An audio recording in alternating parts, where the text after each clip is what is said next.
we're marching south tomorrow. Feels like this war's never gonna end. I swear, sometimes I forget what we're fighting for. Hell, we've been fighting this war so long, I wonder if my family will even recognize it. I'm tired of hearing all this grumbling.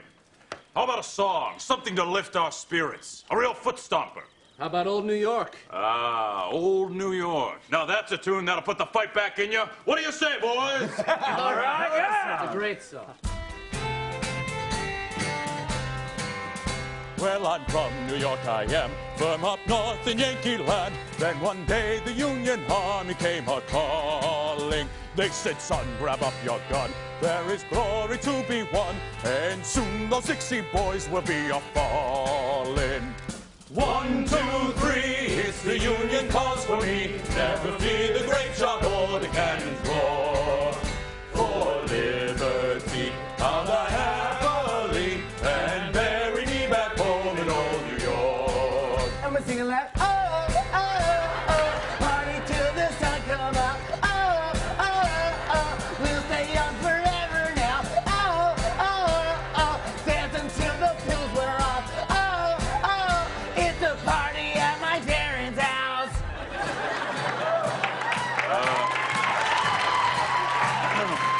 I don't remember that part of Old New York. Oh, no, sorry, I added it. I felt like it needed a fat, catchy hook that people could sing along with. It's good, right? Yeah, I mean, it's already stuck in my head. You know what would sound good? If y'all did a bridge after that part. Hey, Reb, shut up! Okay.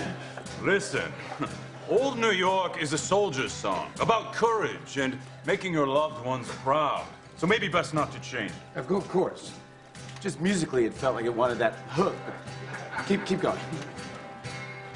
Now I miss my family, and I miss New York City, but to run away from war is a disgrace. If the rebels shoot me down, tell my family I was found on the ground with a smile on my face. Come on! Skinny dipping in the pool. Oh, oh, oh, all our friends are making out. Oh, oh, oh. I don't know what to... It's a party at my parents' house. Oh my God, there she is, the girl I like. And suddenly, it's so clear, this is the best night of my life. Everybody sing it like, What the hell is going on here? Oh, I'm very sorry, sir. I thought some singing might boost morale in camp. Oh, no, I'm sorry. I was pretending like I was the dad in the song, like coming home and seeing a party at my house and being like, what's going on here? Like angry. That's great. That would be a fun break in the song. Yeah, maybe it's like a switcheroo and the dad's actually into it. Yeah. Or we could just do the regular version of Old New York. Oh, who am I kidding? That hook is fire. The whole track is absolutely lit. Let's take it from the dad coming in. Nobody parties at my house without me! 2, 3, 4! Come on now. Come on now. everybody up inside.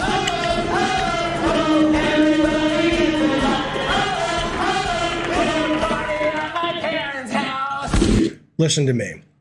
That is the greatest song to come out of SNL. I don't know. What are we talking?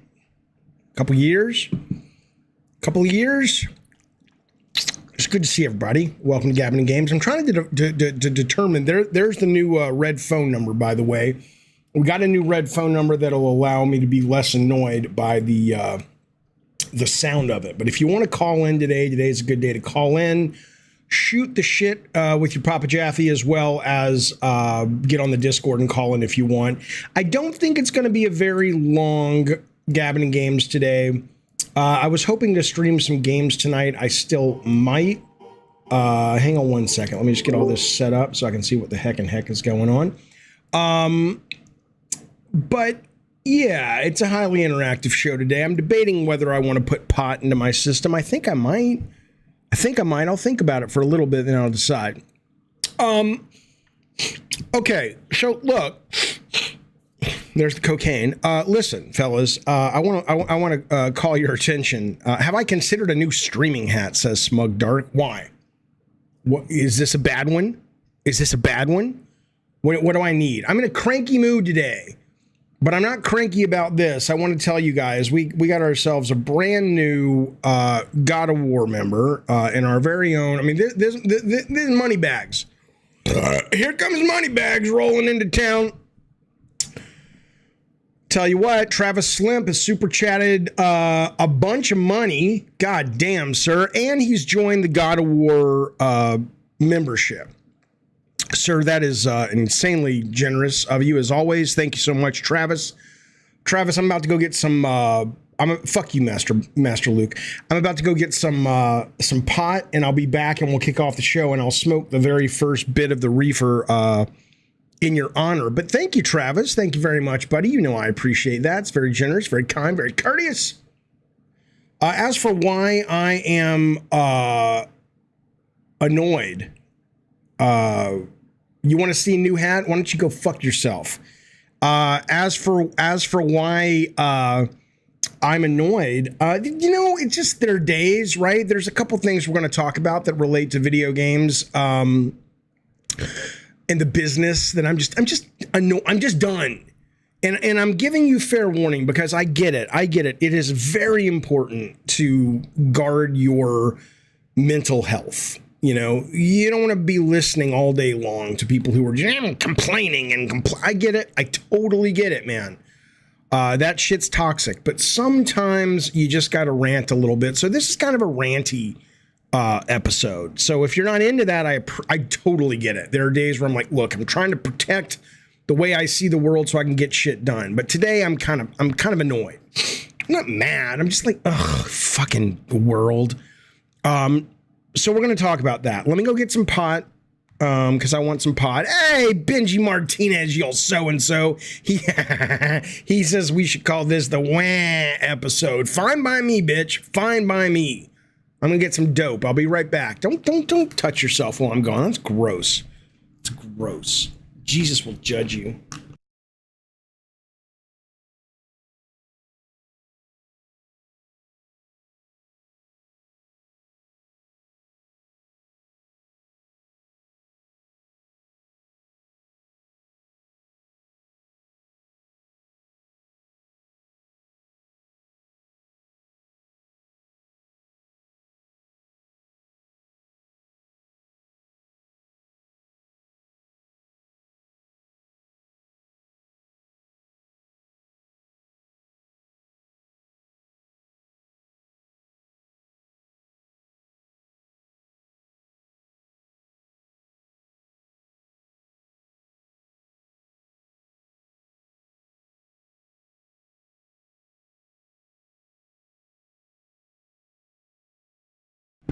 And the thing you have to understand,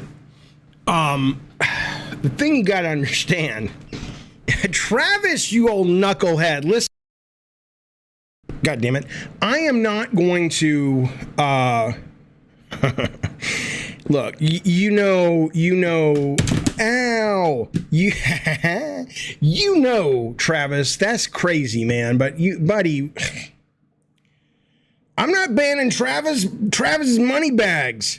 Travis is like, fuck this bullshit. You take these ducats and you go buy a monkey. Do you know what my dad did back when I wasn't alive? My sister was alive, and he bought her a monkey. I don't even know if he really did. He may have been lying to her. And he said, oh, it died on the boat on the way over. I think he was full of shit. I think he's full of shit. Fuck you, Carlos, you fuckhead. I will get there. I'm about to smoke some dope. Fuck you. This is your crank. Somebody call in, by the way. Somebody call on the red phone. And let me know if it's working. I would appreciate it.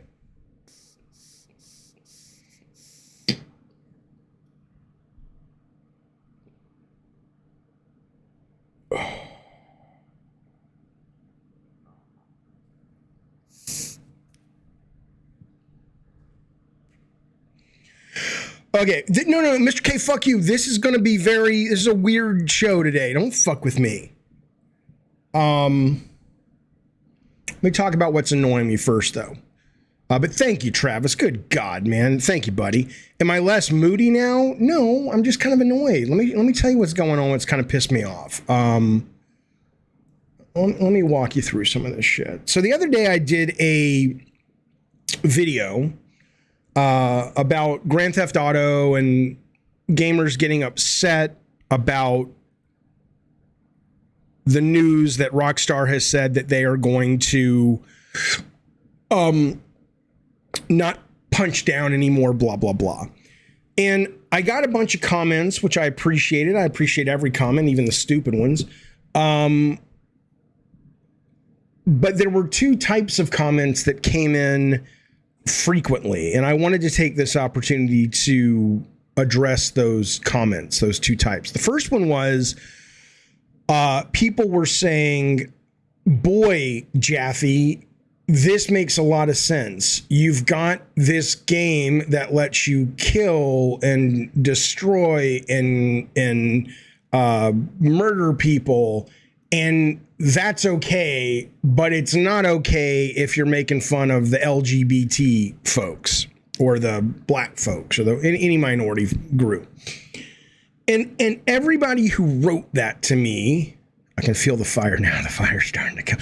Everybody who wrote that to me acted as if, gotcha, Jaffe, I got you. See?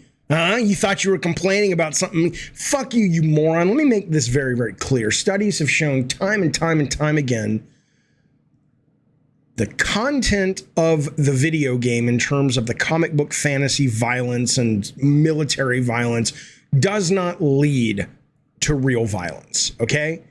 The idea of a game affecting culture because you're running around in a fantasy world and shooting and driving cars and all that, that is not the gotcha you think it is. That is just you not understanding that.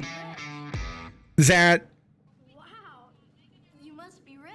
That is not you I'll get to that in a minute. That is not you understanding the way things work. That is fantasy. That is comic book fantasy. But if you normalize being cruel to anyone, but certainly like, you know, if you're intentionally mocking something that person is just a definition of who they are, that if it gets normalized, that filters out into society and makes people think, oh, it's okay to make fun of this group or that group or this group or that group. Okay. So your big aha moment of, see, it's okay, Jaffe, to drive fast and kill people with your car, but you can't mock a trans person. You're a moron. That's A. B. B. People saying, well, it's satire. Okay. I like satire. Okay. Satire is when you are going out of your way to make a joke or make something funny in order to bring to light something somebody has done or a group or an organization that you find bad, and you want to bring it to light and mock them and embarrass them and shame them, hopefully, but not necessarily into changing their behavior. Okay, so if you want to go after in satire, this is going to be a quick segment. We're not all about GTA. We're going to get into something bigger. If you want to go after, if you want to be all about satire, that's fine. And if you want to satirize the far left woke crowd that takes things too sensitive or are too sensitive about things, that's fine.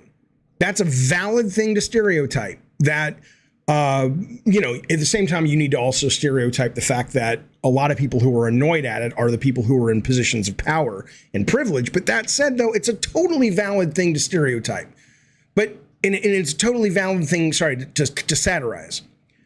But what you can't do, I mean, you can do it, but it's not called satire, is be an asshole. And then if you're an asshole, it's just called bullying. Hello, child. Oh, yes.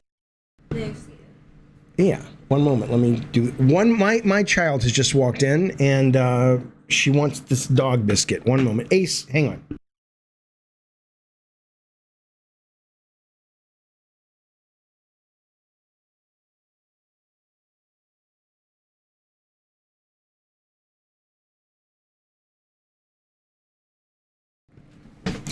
Okay.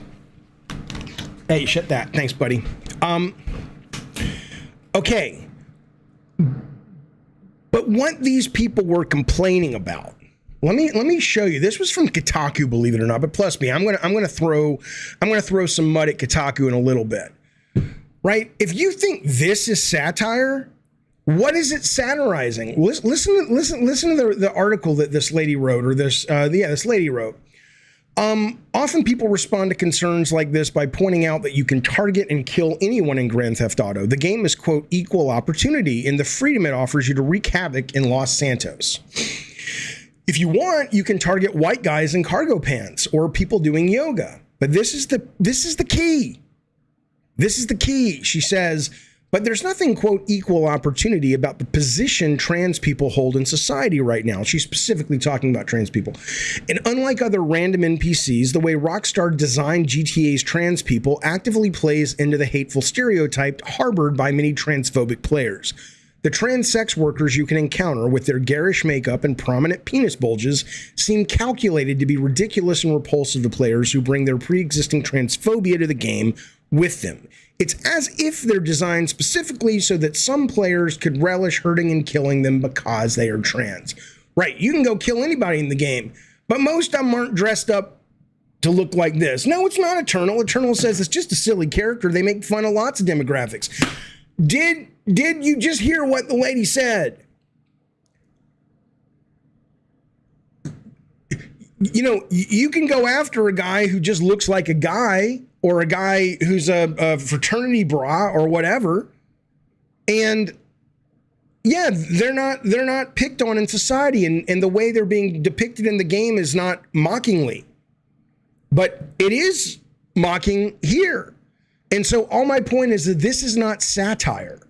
If you want to explain to me what that is satirizing, great. Like I said, if you want to satirize, if you think the LGBT community has too much power and they wield that power in a negative way, satirize that. If you think the Democrats are a bunch of elitist snobs, satirize that. If you think Joe Biden is way too fucking old to be the president, satirize that. But when you sit there and actually mock the essence of who they are as a human and not their behavior, you're not satirizing, you're just being a bully and an asshole. That's my point.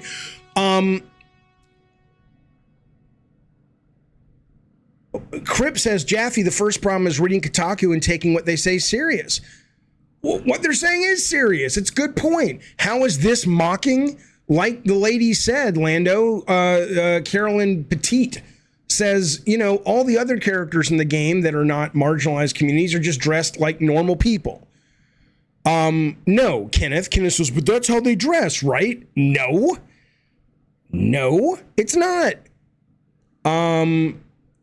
I'm not saying there aren't some that do, but that's like saying, aren't there some straight white males that are cisgendered that dress in chicken suits? Sure. But this is clearly intended to mock a group of people, especially a group of people. Well, you know what, Van, it's just more exaggerated stereotypes. Look, man, I don't understand what a lot of you fuckers you guys have with people like this anyway. I just don't fucking understand it. I know some of you are trolling, which I appreciate. Oh, fuck you, Addy Pie. I'm not reaching. Look, you know, I don't know what to tell you. You either don't want to see it, and no one's trying to shove anything in your brain. I'm just saying, don't be an asshole, and don't hide behind the idea that it's satire when you really just were like, hey, could somebody just please make me a game? Because here's what I think you should be satirizing. I think if you are a person. Yes, Mr. K says, Jaffe, have you ever been to a pride parade? Have you seen how they dress and act there? This isn't a pride parade. This is not that.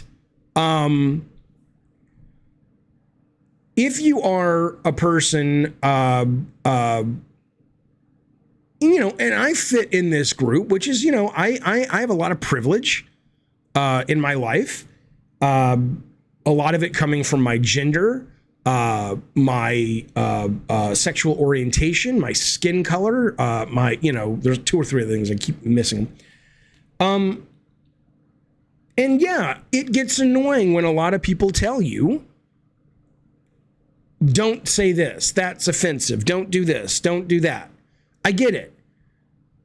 And you can satirize that, but you also have to understand that if you are like me, or at least you have any aspect of that, if you're white, if you're cis, if you're straight, if you're male, you're getting a lot of shit that other people, or you're being protected from a lot of shit that a lot of other people don't have to deal with. So that needs to be satirized as well.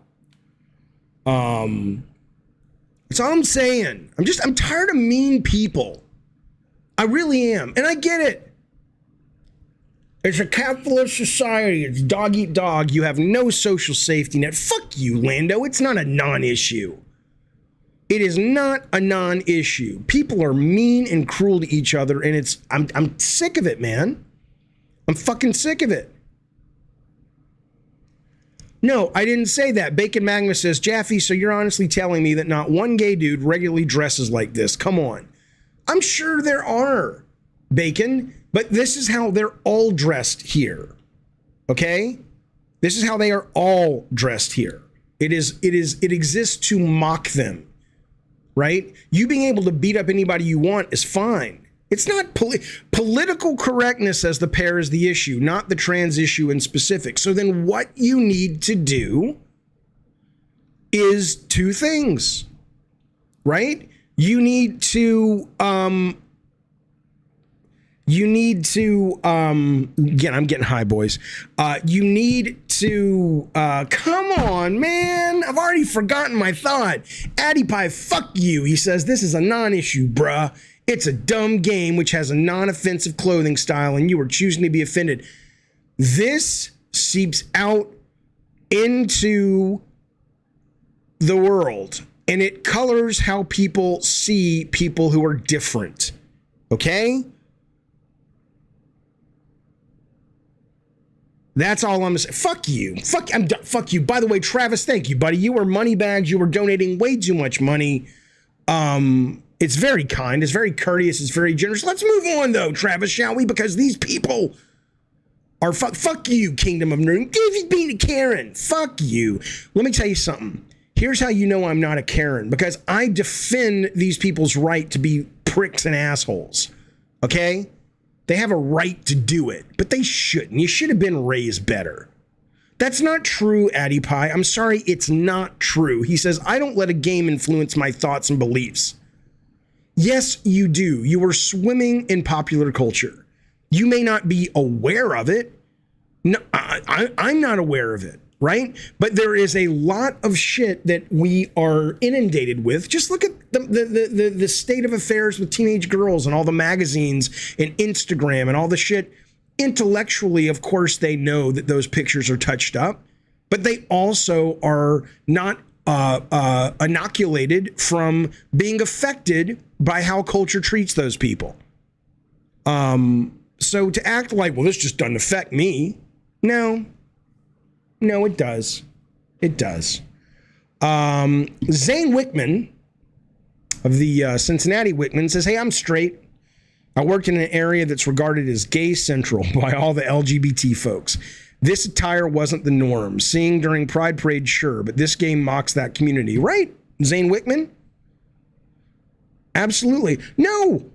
See, this is the problem with some of you fuckers. Not all of you, but some of you. Zig Thrill says, so censorship of games is valid? I didn't say that. These guys have a right to make this game. They have a right to publish this game. Now, Sony has a right not to carry it, as does Microsoft. But of course, I would defend that all day long. Okay? But what I'm not going to do is stand by when people come to my comments and say, oh, it's equal opportunity satirizing. Everybody gets picked on in Grand Theft Auto. No, not like this. Not like this. And so, the idea, I don't know. I lost my train of thought. Do I have any mods? If not, I'll do it. I'm going to get rid of this fucker. This fucking bot. Think about that shit. Jaffe, what about the trans community right to dress and be outrageous? Of course, they have that right. As a trans person, says Witch, I don't find it offensive, but it's definitely not an accurate representation of trans people, trans women.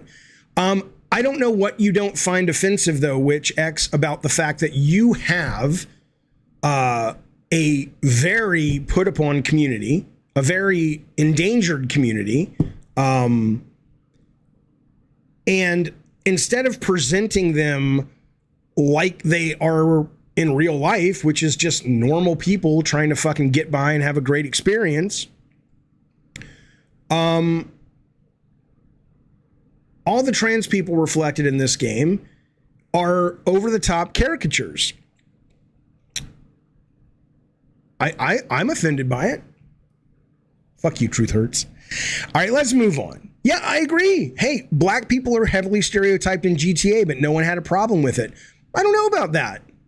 I'm not entirely sure about that. Although I would say that that game, if you're talking about San Andreas, was written with black writers and black writing consultants to make sure that they were being authentic to the experience. So it wasn't, trying to mock anybody because their skin color. Travis, what are you doing, Travis? No, everyone is not a caricature in GTA. Now we're gonna move on though, because you either get it or you don't. Are there more gay women or men? I have no idea. My guess would be it's probably equal. You probably have, if 1%, 3%, whatever the population is homosexual, I imagine it's roughly a 50-50 split when it comes to that. You know what's funny about some of you fucking babies though? is goddamn pot. You know what's funny about some of you fucking babies though is that there's a phone number you can call in. Step away from your keyboard, man, and talk to me and tell me what you think. It's not trans people this upsets. It's upsetting white liberals, says Ben Voight. Ben Voight, I am a white progressive. I also have a trans son. I also have a gay brother. I had a gay uncle. Who knows in my family or anybody's family, right? I'm not upset. What you're doing is characterizing and tossing out talking points. Hey! That's supposed to be quiet. Hey, it is the Jaffe. Who's calling me at home? Hey, Jaffe, this is Travis. Is this the actual Travis of Moneybags, Travis? Yep, it's Moneybags, Travis. How are you, Moneybags? What's going on, buddy? Hey. Hey, what do you want to talk about? I think the stuff that you're talking about. You think like what? The transphobia stuff in GTA is ridiculous. And wait, say it again because I missed you. Say it again. Start from the beginning. You think the stuff I'm talking about? Oh, the GTA stuff, like the Kotaku people are talking about, is stupid. Why? Oh, the transphobia stuff. Like I know, but why is it stupid? Like the trans stuff. I don't understand that stuff. Like, are you saying what Kotaku is saying is stupid about this being a problem, or are you saying the chat talking about it and saying this is not a problem is stupid? Yeah, the Kotaku think it's a problem. Do you think it's a problem or not? Yeah, I think it's a problem. Yeah, me too. I'm progressive. I believe in that shit. Yeah, why are people so fucking mean? You know what, though? We're going to get to that, Travis. We're going to talk about, honestly, it's not their fault, and it's not our fault either. Let me ask you, Travis, because you're now the executive producer of this show. Do I have your permission to change topics? Yeah, you do. All right. Thanks, buddy. Thank you for your support, man. And I hope you've been well. I know you're not loving where you're living, but hopefully we can, something will happen soon, Travis. The skies will part and you'll be able to say, let me ask you this question real quick. What is your dream job? If you could snap your fingers and be working or creating or doing or whatever, what would that be? I mean, I'd like to be like a CEO of some company, but not like a mean CEO. Okay. What kind of company? Like not a company that doesn't support things that I want to support. Okay. Would it be like a movie studio or a video game company, or more like, making pipes and, Home Depot shit? Or what do you mean? Like a Home Depot thing, but yeah. Okay. But yeah. All right, Travis. Well, listen, buddy, I sure do appreciate you calling. I appreciate your support. We are here. We'll have a nice show. I'm glad you're with us today, bud. Thanks, Jeff. All right. See you soon, buddy. There goes Travis. Okay.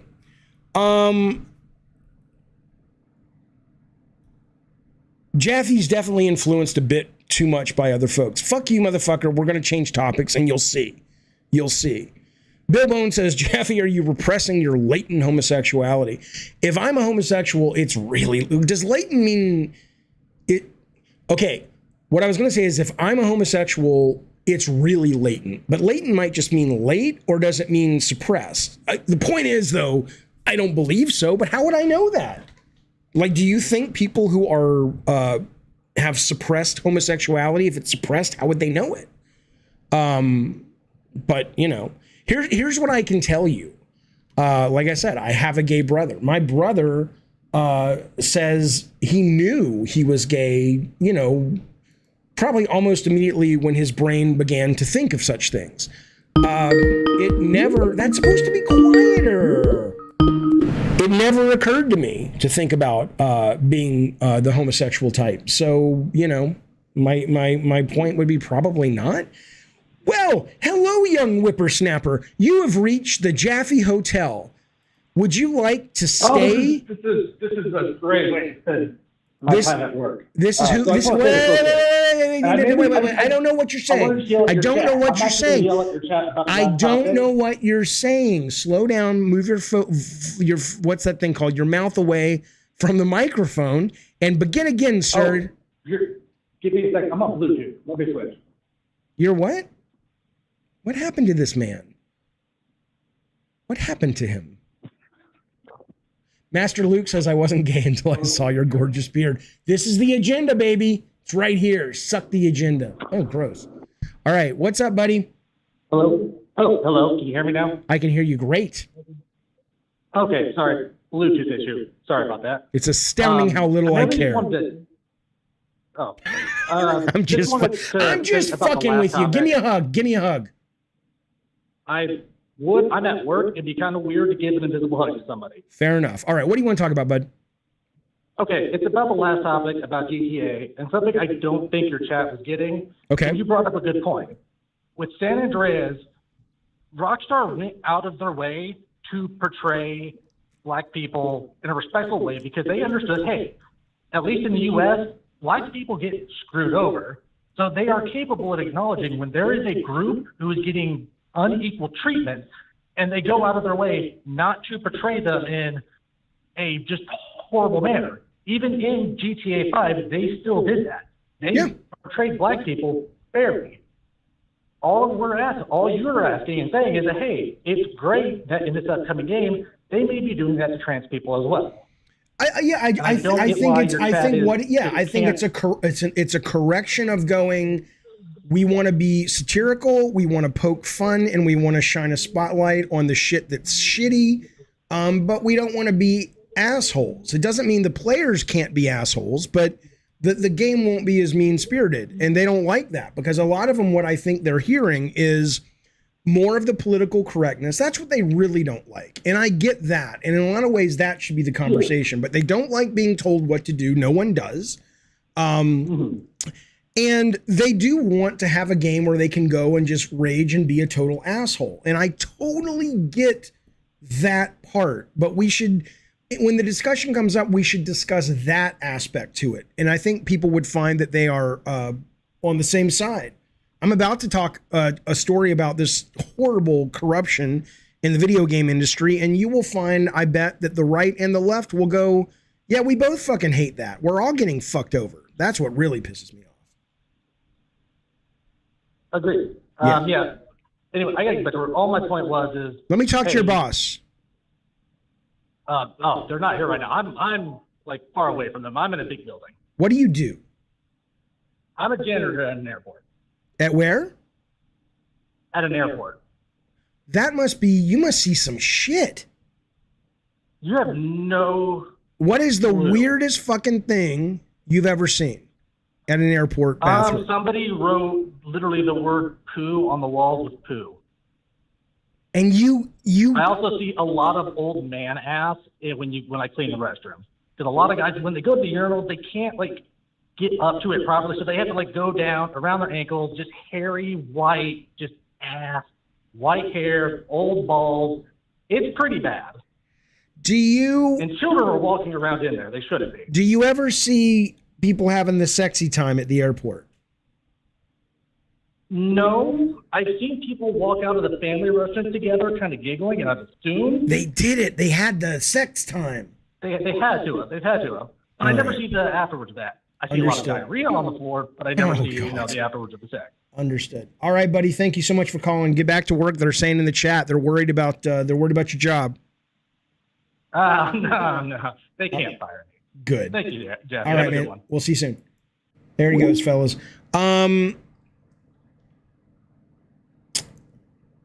If I'm missing some super chats, not super chats, but like Salvador Perea has been a member. He says, great stream, Jaffe. Thank you, buddy. I appreciate that. It's only because I'm high. Well, that's fairly racist. Has been a member for 22 months. He says it's a stupid comment. I don't know what he's talking about. Hey!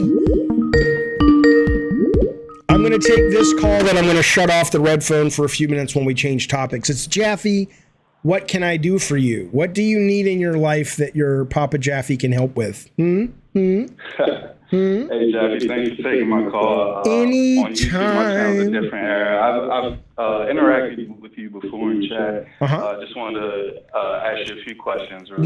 One moment. Van, you're a fucking moron. What's the number, Jaffe? It's on the fucking screen. All right, I'm sorry. Go ahead, sir. No problem. No need to apologize. I appreciate you sharing your platform with me, Jaffe. Just real quick background, I'm 33. I've been gaming since Genesis, Nintendo era. Okay. Recently, you've made statements about the topic of people growing out of gaming. And I think people growing out of gaming is just an interesting topic. And so one of my questions is, do you feel that a majority of the industry now, the gaming industry, is marketed towards children and the younger generations, and that's playing a role in people parting with gaming?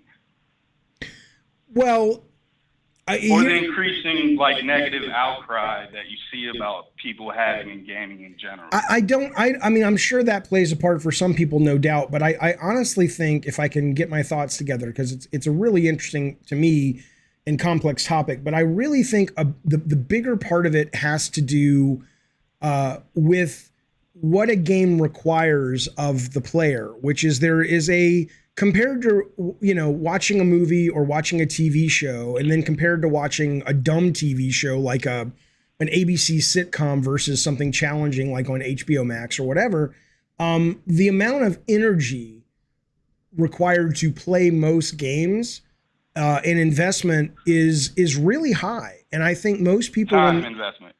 Not just time investment, but energy. So most people, I think, that are adults, when they have their job, they have their families, they have their hobby, whatever. When they come home from work, I think a lot of it is they're just like, now you want me to solve a bunch of fucking puzzles and figure out, how to kill this boss in Elden Ring. And it's just, it's asked so much. And I think until games, but here's what's interesting.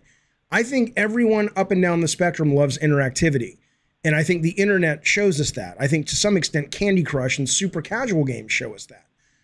I do think and I know I'm a broken record on this, but I absolutely think when video games become more like the holodeck and they become procedurally written and designed in real time, then it will become the most popular entertainment form the world has ever seen. Because everybody's going to want to step into a fantasy world that writes itself to their own desires and needs.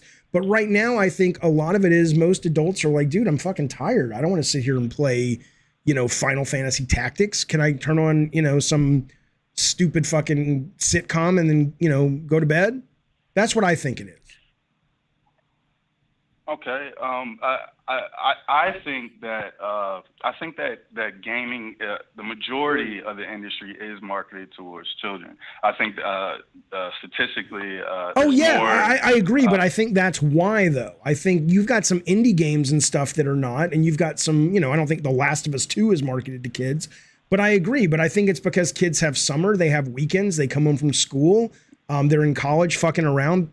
They have the time to invest enough to fall in love with the medium. But when they lose that time... I agree. Yeah. I agree with that.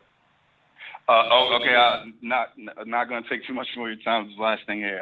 I'd asked you a little while ago, why do you think that console exclusivity will fizzle out?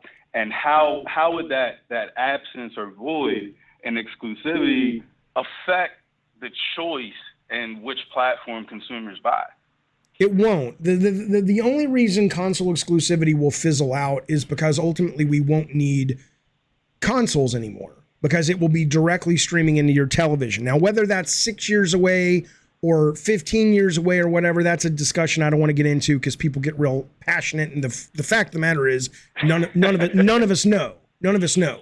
But I think we can all look ahead and go, yeah, why would you want to spend money to ship games? And even if you're going all digital, the people who own the rights to the game are going to want to keep more control. So my point is, once you're basically sending this to every monitor in your life, from your phone to your computer to your TV, you won't need a console. And thus there will still be competition, but it'll be the way you see competition for, do I want, to watch Iron Man this weekend or Spider-Man No Way Home?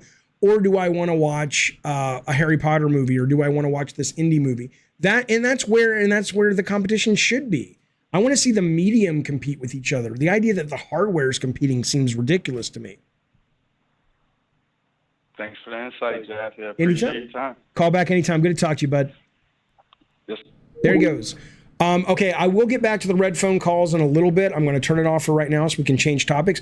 Let me get some of these super chats, which you guys know I appreciate very, very much.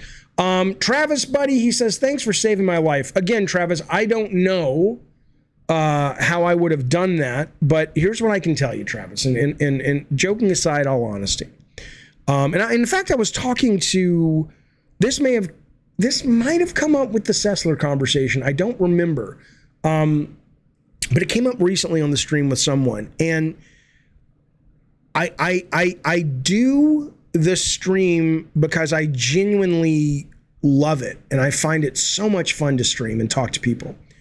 But I also have been made aware that there is for some people, not everyone, I'm not like trying to nobilize what I do or anything at all, but if part of me having fun and enjoying it can result in someone finding a better way to look at life or feel better about their day or even feel better about 5 minutes, you goddamn right that makes me happy.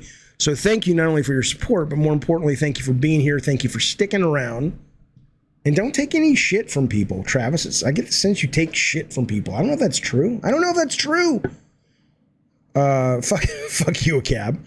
If he wants his money back and he can tell me how to do it, I will do it in a heartbeat. I'm not jumping through a bunch of fucking red tape, but if he's like, oh, there's this button, or there's this, and this, I'll write the email and I'll send it to you. And then you just send it off to YouTube. In a heartbeat, I would. But have him ask. Coomer Jenkins, super chats. He says, who cares? You know what, Coomer Jenkins? Go fuck yourself. Go back to your father and say, hey, Pops. He'll say, yeah, Kumar. listen, you know how last night I'm not going to talk about that, Kumar. The point is, go fuck yourself, and thank you for your ducats. I appreciate it, baby. Who's Andrew Tate? 9 lives. Okay. Fuck you, Steffi. What? Oh my God, what? What happened? Come on now. Listen to me. Oh, Travis? Wait. Oh, come on, you guys.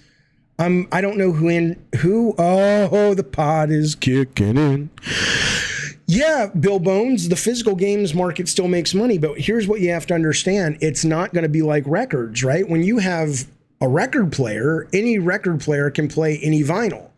But if you're like, oh, they'll always be physical, retro maybe, but no one's going to be making a new game to go on some system that only 1% of the audience owns. I don't imagine.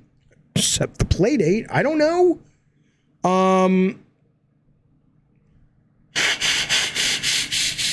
Steffi, what happened? What happened? Okay, I want to change topics though. I'll remind me about Andrew Tate in a few minutes. I've already forgotten. Okay, I want to tell you something. Seriously, this is the thing that got me mostly riled up today, or at least one of the key things. Okay. So first off, this is not GTA related. It is, but it's not. So The Wiz on Twitter sent me this, and it really got me thinking. Right? He says he's talking about the GTA announcement having the Latina female as one of the leads. Okay. Fuck you, Van. I love how they always sandwich these announcements with the inclusion of a minority character or female. It's so see-through. Conscious capitalism is such a farce, as if these greedy execs give two shits about anything besides profit. Now, I thought about this a little bit. I wondered about this, right? Because, and here's what I did. I did a little bit of what they call the research, okay? As of 2020, which is the last data I think that's been made public, I was looking up what video game executives donated to political causes. And this is kind of what pissed me off, right? Now, our buddy The Wiz was talking ease on down the road. Remember The Wiz? Don't you carry nothing that might be a load. Come on now. Ease on down the road. Da-na-na. Remember that? And at the end, Dorothy's like, that's beautiful. That's beautiful. Scarecrow, who said that? Michael Jackson's like, I did. Listen. So I looked up Strass Zelnick. Fuck you, Sir Nick. Who cares? Really? Is it? Fuck you. Listen. Shh. I looked up Strass Zelnick to see who he's donated his ducats to. Okay. I'll show it to you. I'll show it to you. Look at that. Strass Zelnick, Democrat, all Democrats up and down the board. Gabe Newell, all Democrats. Phil Spencer, all Democrats. So this idea, at least, that these guys that are making bank are giving their money to some people. And again, I'm not saying Democrats are good, Republicans bad. Democrats are highly ineffective at governing, and I think they need to stand up for themselves. But whatever, it's not a political point. It's not my point. My point, though, is that that's interesting. But now this is where I got a little upset. You go up to big bad Bobby Kotick, who I can't stand. I think if he's... I can't stand the man. Forget the fact that he's in... what's that guy's name? Epstein's Little Black Book. You can look it up. You don't believe me? You don't believe me? I'll fucking show it to you. Epstein Black Book, Bobby Kotick. If you don't know Bobby Kotick, he's the CEO of Activision, okay? Okay? Here you go. This is one of the names that appeared in Epstein's book. Bobby Kotick, right there. Okay? I don't know why. It doesn't mean that Bobby Kotick was flying around and hurting people, but you are the company you keep to some extent. I don't like them. All right, but you look up who Bobby Kotick donated ducats to. First off, it's all Republicans, okay? Well, that's fine. Nothing wrong if you're a Republican, as long as you're a good person. I don't care who you vote for. But here's what's really interesting. Two of the people he voted for, Mitch McConnell and Joni Ernst, and I think she was running at the time for the Senate, and she won. There's a reason that these names stood out, especially Joni Ernst. Otherwise, I wouldn't really know anything about her. You may not have heard this, but the other day, and not all the Democrats at all, but 41 Republican senators blocked a bill. Not all. There were some Republicans that voted for it. It was a bipartisan bill. Okay? They blocked a bill to expand health care for veterans exposed to toxic burn pits. It's called the PACT Act. It represents the most significant extension of health care coverage for veterans in years, protecting an estimated 3.5 million former service members who had been exposed to burn pits in war zones. Burn pits were commonly used in Afghanistan and Iraq to dispose of waste, exposing military members to toxins that have been connected to several respiratory conditions, illnesses, and cancers. Okay? And the Republicans were like, well, we just wanted this addendum that would have basically killed it after 10 years and have to have them go back and fight, and it would have lessened the amount per veteran that they got. Okay? Well, lo and behold, who do you think are some of the Republicans that didn't want this? I'll get the super chats in a second. Well, one of them, and by the way, no, this is not Downfall Media. I think Downfall Media says another political episode focused on telling us how terrible white males are and how you are the most intelligent progressive. Well, yes, I am, but that's not the point. The point is, when I get done telling you this story, if you're on the right or the left and you're not spitting fire, then there's something wrong with you. Okay? Look at the people. Joni Ernst of Iowa can thank Bobby Kotick for some of his money for getting her elected. And of course, Mitch McConnell is on here of Kentucky. What did we say? So Bobby Kotick gave Joni Ernst the top he could give, $2,800. He gave money to Mitch McConnell. Now that's bad enough. It's bad enough. Okay, but now I want you to think about this. Bobby Kotick makes the vast majority of his wealth at Activision because of Call of Duty, right? I'm not saying the Blizzard games don't do bank at times, but Call of Duty, even though I know it's kind of declined this quarter and this year, is a cash cow, and it has been for decades, okay? This guy has made insane amounts of money for himself, fetishizing and glamorizing war, specifically war fought by American soldiers and English soldiers, European soldiers, but they tend to mostly be, SAS? So he makes all this money, and then he donates that money to politicians that vote against the military and taking care of our veterans. Now, you think that's bad? Here's where it gets really bad, okay? I was watching this documentary the other night. I'm not saying war games are a problem, Sir Nick. Settle down, bitch, and wait and listen. I'm not saying that. I'm watching this documentary the other night.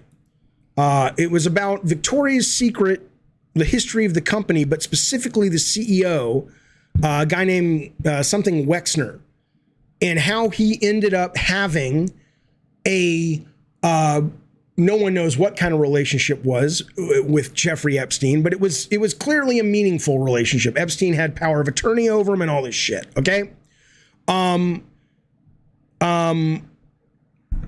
So I'm watching this, and I'm watching just how evil people in power can be. Whether it's Epstein, whether it's this Wexner, whether it's Kotick, and I'm just like, they make the world a worse place. And what Dizzy Delta is about to say, this is the problem. Fuck you, Grape King. Listen to me.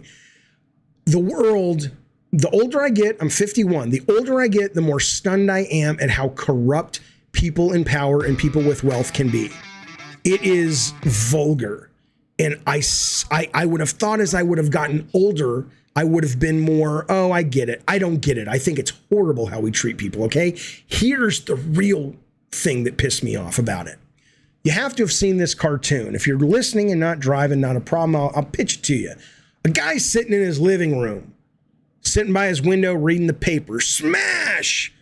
A brick comes through his goddamn window, cracks the window, destroys it. The brick lands on the floor. He reaches down, picks up the brick, And written on the brick is need window repair, call this number, right? Basically, it's a cartoon about the companies create the problems and they sell you the solution. I want you to think about that when we're talking about this. This is our good friend Gene Park's great article. Gene, as you know, is a wonderful video game reporter. He works over at the Washington Post.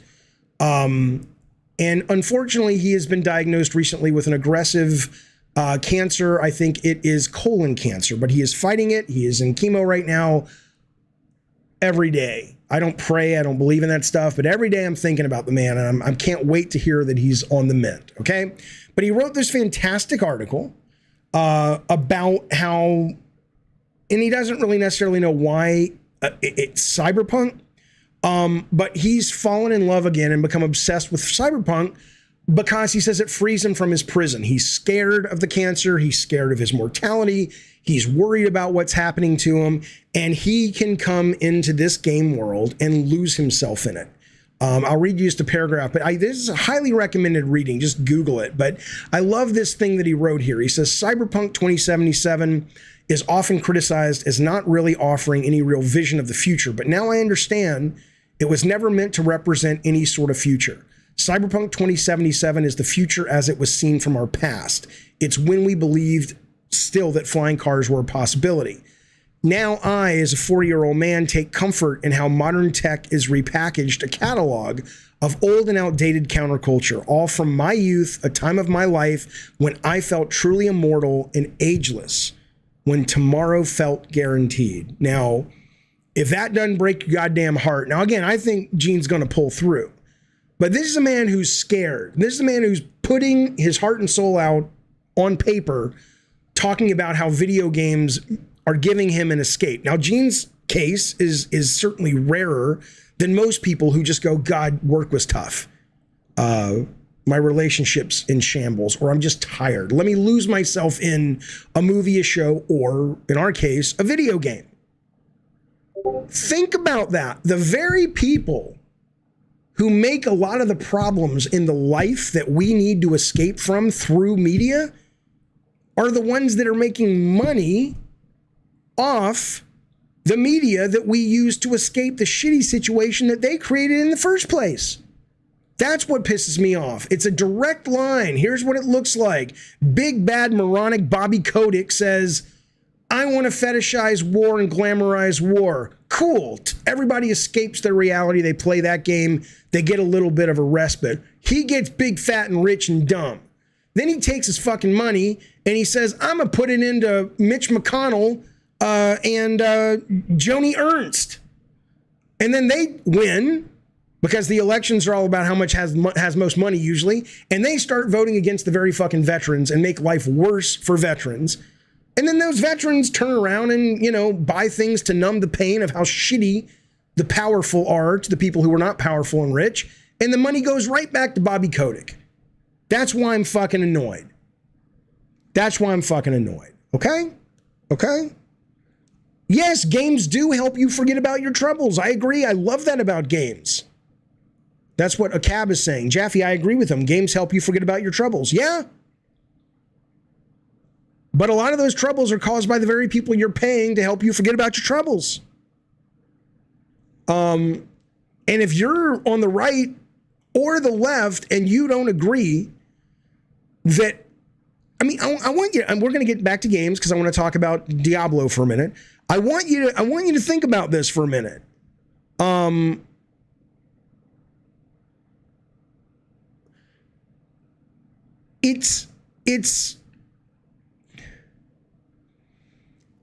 I don't think I would have the guts. I mean, I would if I had to. But I don't think I could be a soldier. I certainly wouldn't volunteer to be a fucking soldier unless I was protecting my family or my home or something. These are people who literally give their lives. It's crazy.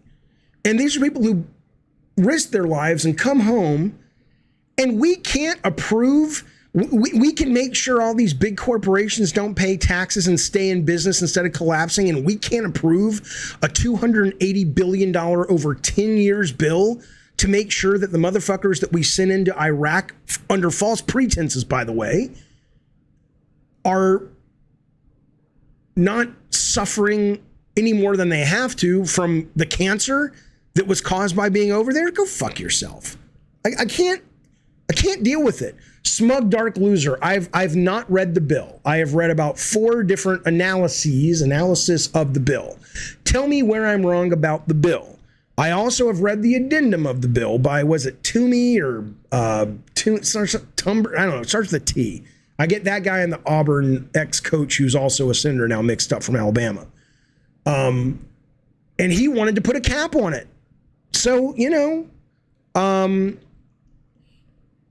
don't know what you're going to tell me about the bill. I don't know, but my mind is always open. If I'm wrong, I'm wrong. Educate me.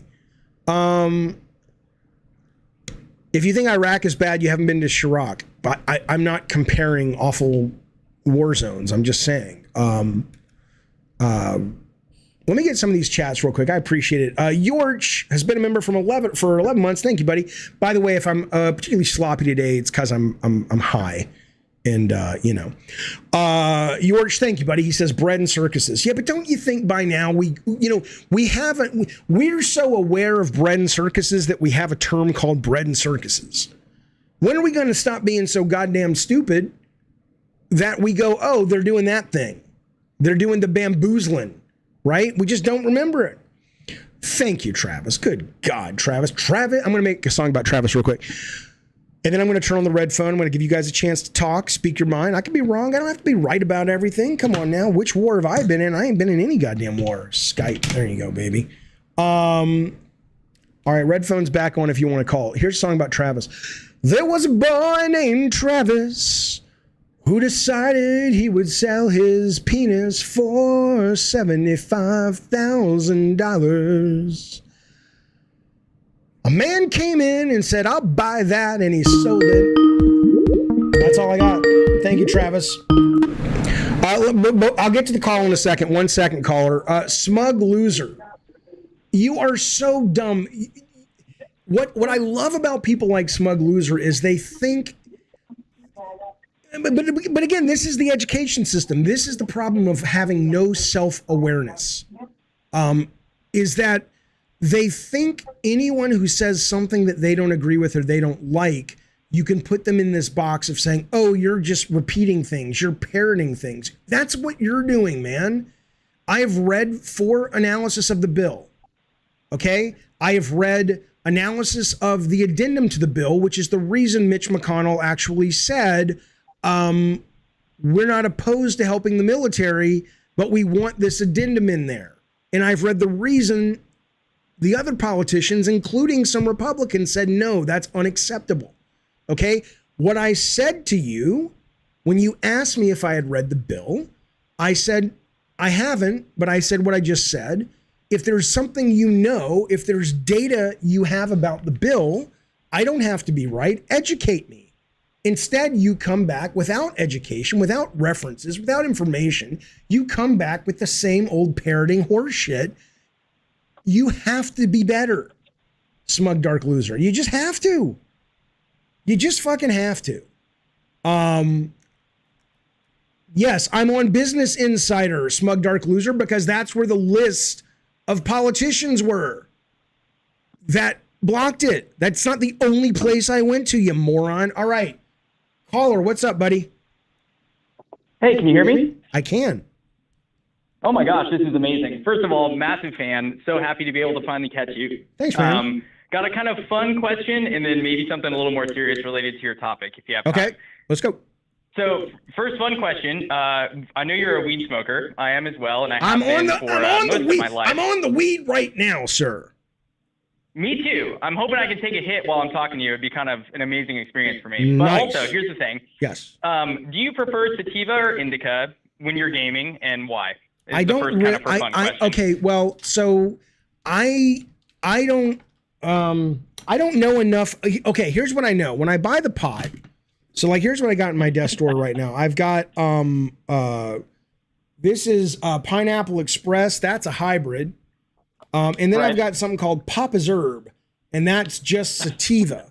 Okay, so what I'm trying to figure out is the only time I like to game high is when I'm playing a horror game. So my question to you is, I don't know, what is, would you go hybrid or sativa if you wanted to get really scared? Because I love that being high when I play horror makes me scared. Okay, so I would say sativa. The difference being sativas typically are going to make your mind race a little bit more. They're more of the thinking high. You know, you kind of get wrapped up in your own thoughts, kind of spiraling, that kind of a thing. Yes. Which can be really good, but if you're someone who smokes to get rid of their anxiety, sometimes that can be a bit tough if it's a pure sativa. Do I sound like a fellow who has anxiety? Is this a trick question? Am I being baited? I don't have anxiety. I know people who do, and pot has been wonderful for them. For sure. Yeah. So yes, the answer to your question would be sativa would probably be the one for horror games. And then like the indica, just to give you kind of like lowdown, is basically like if you're trying to melt into the couch and watch a movie, you want the more body feel. It's chill. Yeah. All right, next topic. Let's go. All right, so next one, the question related more to the topic you were just discussing and corruption and wealth and politics. I'm just kind of curious because I've been having one moment, caller, 1 moment. Daniel Barry says, don't do weed, work out instead. Don't you get sick of these fucking holier than thou fucks who think if you've never tried a conscious shifting drug, and I don't mean this disrespectfully, then you need to shut the fuck up. And I don't mean that because you're like a bad guy, but I don't smoke pot because I'm sad and I need to get away from my sadness. Now that is a reason some people do, but I smoke it because shifting consciousness is one of the most spiritual things you can do to allow yourself to become aware that what you see is not really what is happening necessarily in the world. And so this kind of smug horseshit of like, I just get high on life. It's not the same. Am I right, caller? I would agree with you. I have never found that to be the case for me. I'm not an anxious or depressed person. I have a master's degree from Duke University. I have a well-paying job. I only say that to say, like, I think I've accomplished a decent amount in my life, despite the fact that I've been a regular daily smoker since I was probably 18 years old. One could suggest that you've accomplished a lot in your life, perhaps because you've been a constant pot smoker. Okay. Anyway. Okay. Go. Yes, sir. All right. Well, so sorry to take up more time, but basically the political question I had was just, do you think that with the way that the world is right now and how interconnected we are and how much social media is a presence in our day-to-day lives, you have all this access to information you're able to pull up for the show.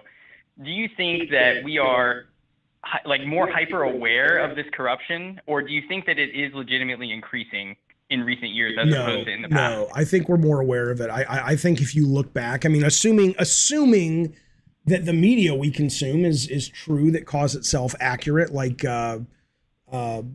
what was that?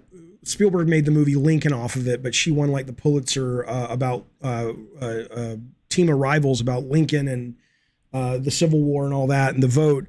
The corruption there, or the corruption if you watch a movie like Gangs of New York, or if you read about the lies that got us into Vietnam. I think what it is we've become a lot more aware, and at the same time we've become easier to be manipulated. But I mean, I think we have to go through this to become wiser. But yeah, no, I think we're just more aware of it. I don't think people have changed at all. I think they're just as scared and corrupt as they've ever been. Interesting. Okay, cool. I would tend to agree with you. Just was curious what you had to say. Yeah. All right, man. Thanks for calling, buddy. I appreciate it. Absolutely. I didn't mean to hang up on you, bud. I'm so sorry. I really didn't. All right, let me get these super chats real quick. 1 moment. I'm just going to try to turn this audio down. I don't know why it won't let me. My name is... oh, it's so loud. Why is it so loud? Well, hello. This is David Jaffe. Who is this? Mr. K. Hey, yo, so-and-so. What's up, Mr. K? How's it going? What's up, dude? Can we talk GTA for 2 seconds? Hang on, I'm going to turn you up. I'm going to turn you up, man. Hang on. Mr. K is calling. He wants you to know he's arrived. All right, Mr. K, go. What's going on? I just want to talk GTA for 2 seconds. You All said you said that people play the game because they just want to rage and be assholes. Why do you think that? Well, because the number of people who play, if we're talking the single player, not the online, the number of people who play GTA and complete it is pretty rare. I would say most people who play GTA play it for the fun and the sandbox and, oh, look at this cool shit that I can do and all that. And I think I don't think it's a bad thing. I think there is a value to a game that just lets you rage. Absolutely. But I mean, it's anecdotal. I don't have stats other than completion rate of GTA 4 and 5 I could cite. But short of that, I've heard people time after time talk about that is the joy they get from Grand Theft Auto.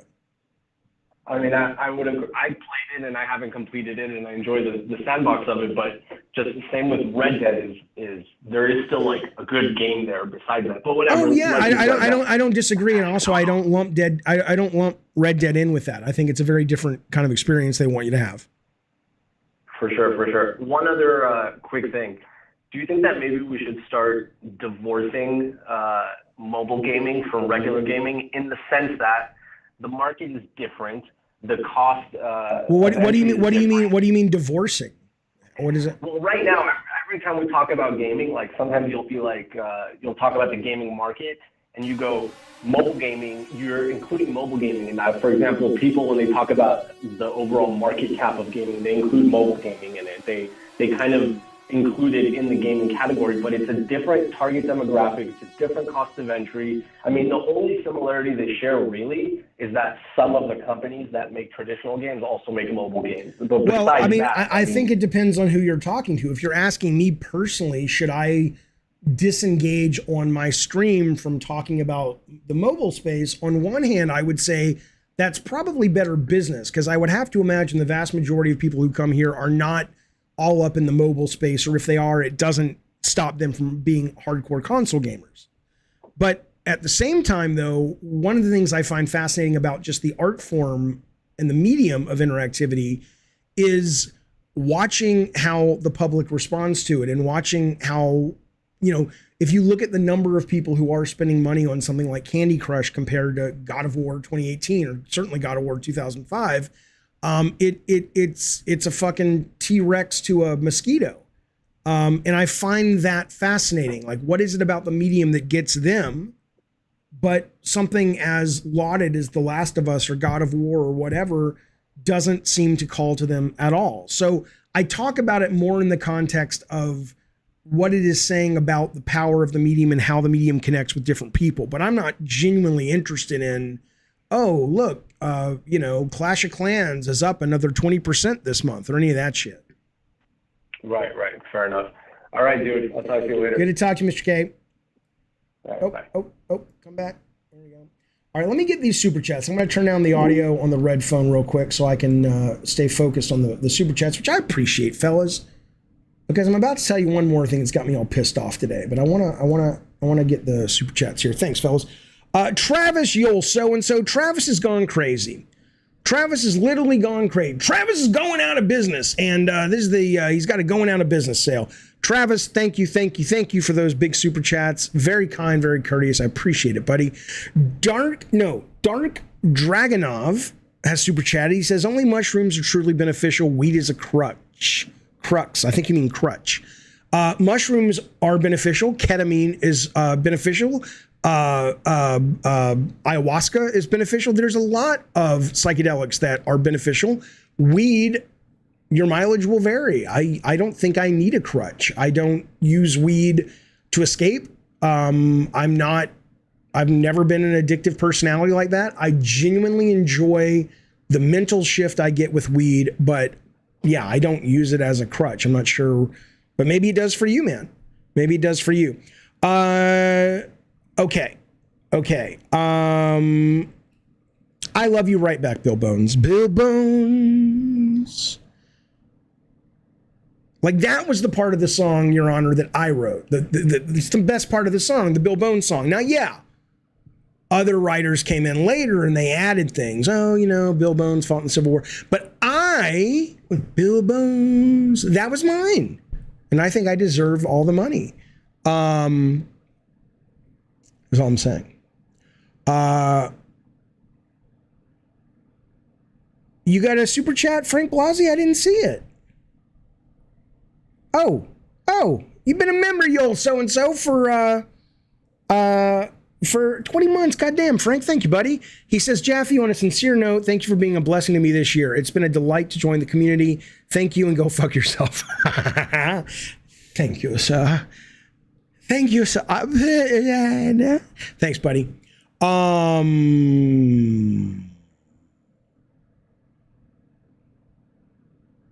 Yes, I do appreciate that. What I like, though, is this prick in the chat who is talking about, I mean, there is no winning with people like this. The guy in the chat is basically saying, okay, Travis, let's be clear. Thank you for the super chat. I am not your best friend. I don't know you in real life. Now, here's what I'll tell you. Here's what I will tell you, Travis. This is important. Right? And I appreciate it, buddy. You know I do. But I don't fully believe in abdicating responsibility on the part of people who are on social media to say, oh, it's a parasocial relationship. I hated that once when Will Wheaton did that when I was reading his blog back in the day. Because I don't know if I feel that way about y'all. I don't turn the camera off. I don't turn off the camera and go, they don't exist, right? I think about what you guys say. I think about you when I'm driving, about what you may have shared or what you're thinking and whatnot. And so it's not just like, oh, but at the same time, though, yeah, and it sounds like you're that's not what you mean. Okay, good, Travis. I mean, not to say that in real life, if we knew each other and maybe we would be good friends. I don't fucking know. But I wouldn't want you to get the wrong idea, not because I'm like, oh, it's freaky, but because that doesn't seem too healthy. That's all. 7 of the 9, have I seen the Hogwarts Legacy? I was going to watch it today, but I haven't yet.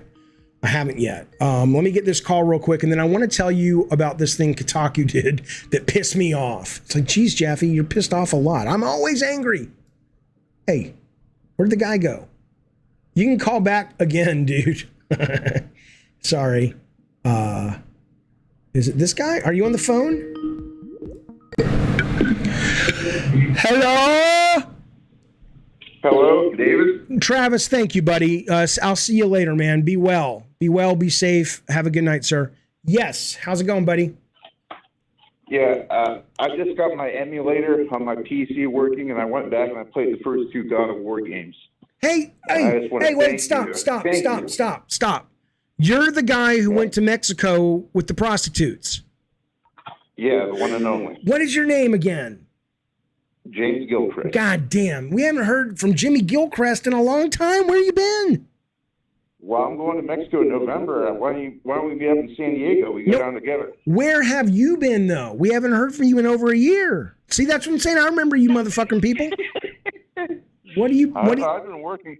I've been working a lot. I've been traveling, not to Mexico though, but all right, doing the life game. I understand. Well, it's good to hear from you. So, what are we talking about? I'm talking about emulation. Yes, you played God of War. You played God of War emulating. Yep. It looks even better than the original. And I was going back through the what the hell is it called, like the behind the scenes, and I listened to your interviews. Yeah. And you sound like you were in your element and you're having the time of your life. It's like, man, why did he ever leave Sony? Why didn't he come back? Is that a question, or you're just making an observation? Yeah. Will he ever come back to Sony? Will he ever get back into mainstream gaming again?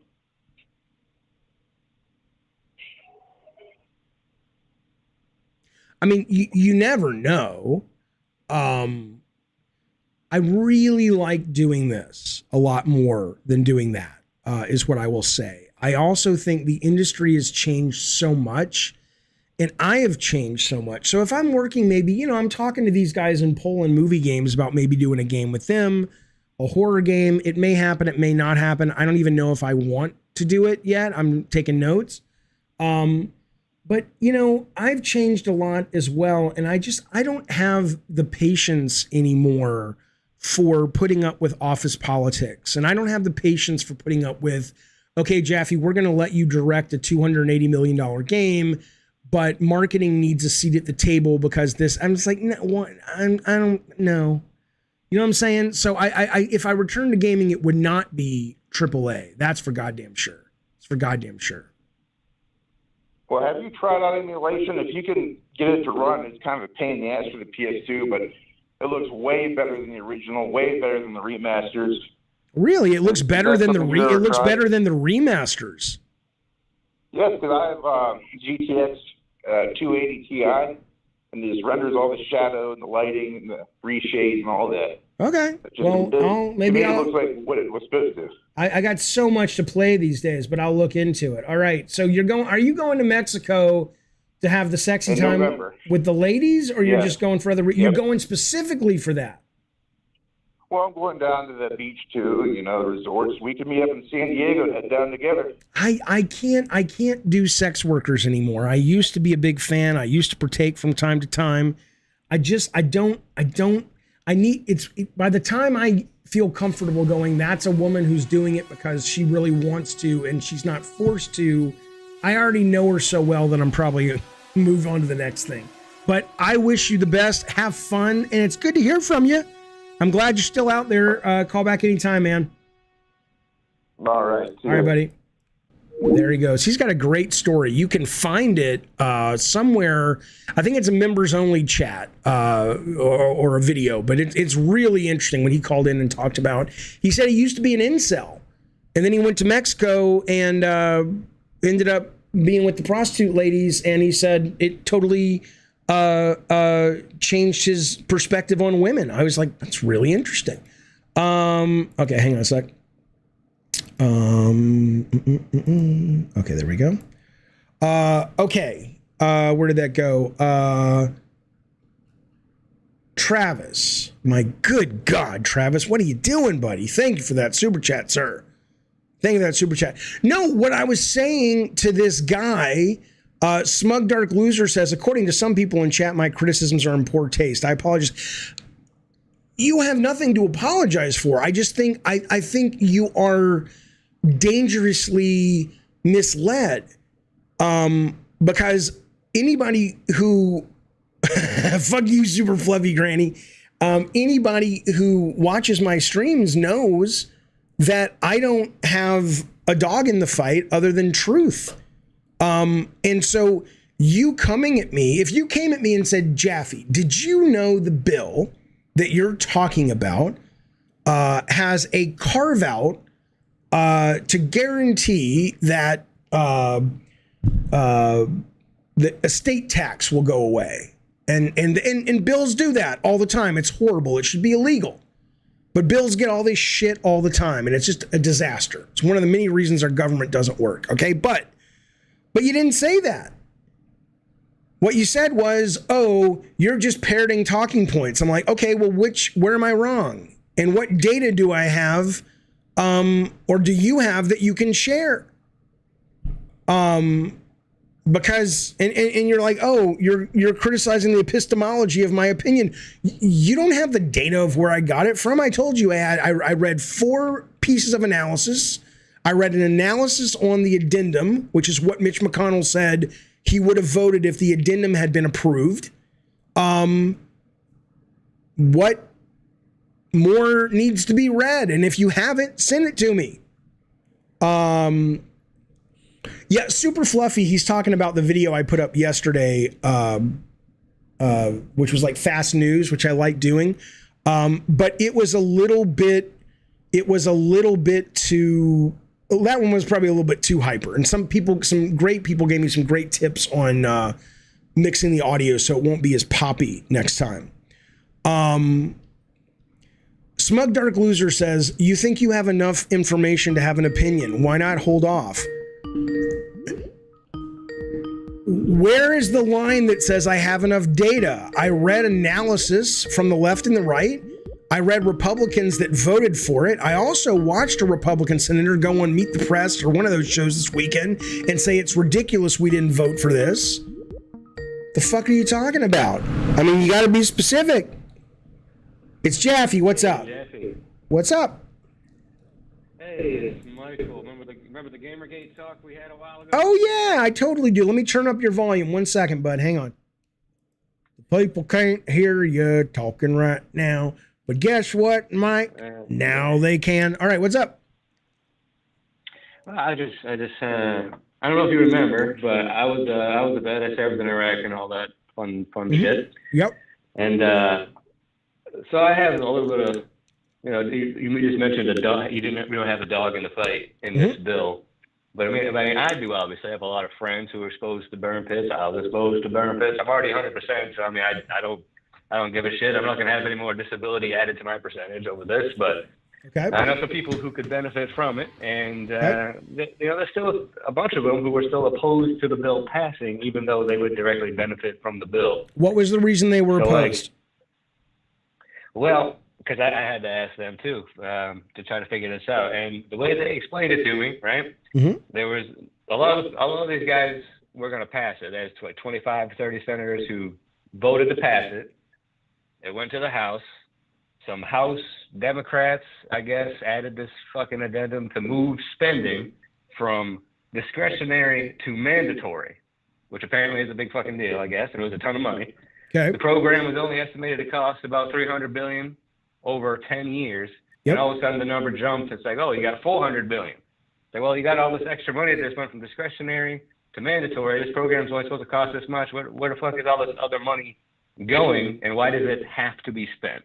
And I guess that's the sole reason these guys change their votes. And so a lot of my veteran buddies, the older guys, these people were lieutenant colonels and full bird colonels and people around there. So one of them retired as a 08, pretty fucking high. So I mean, it's pretty high ranking guys, and they just were like, I'm tired of the blow. I don't want inflation to go up any fucking more. Like, I don't care what it is. I'm just tired of it.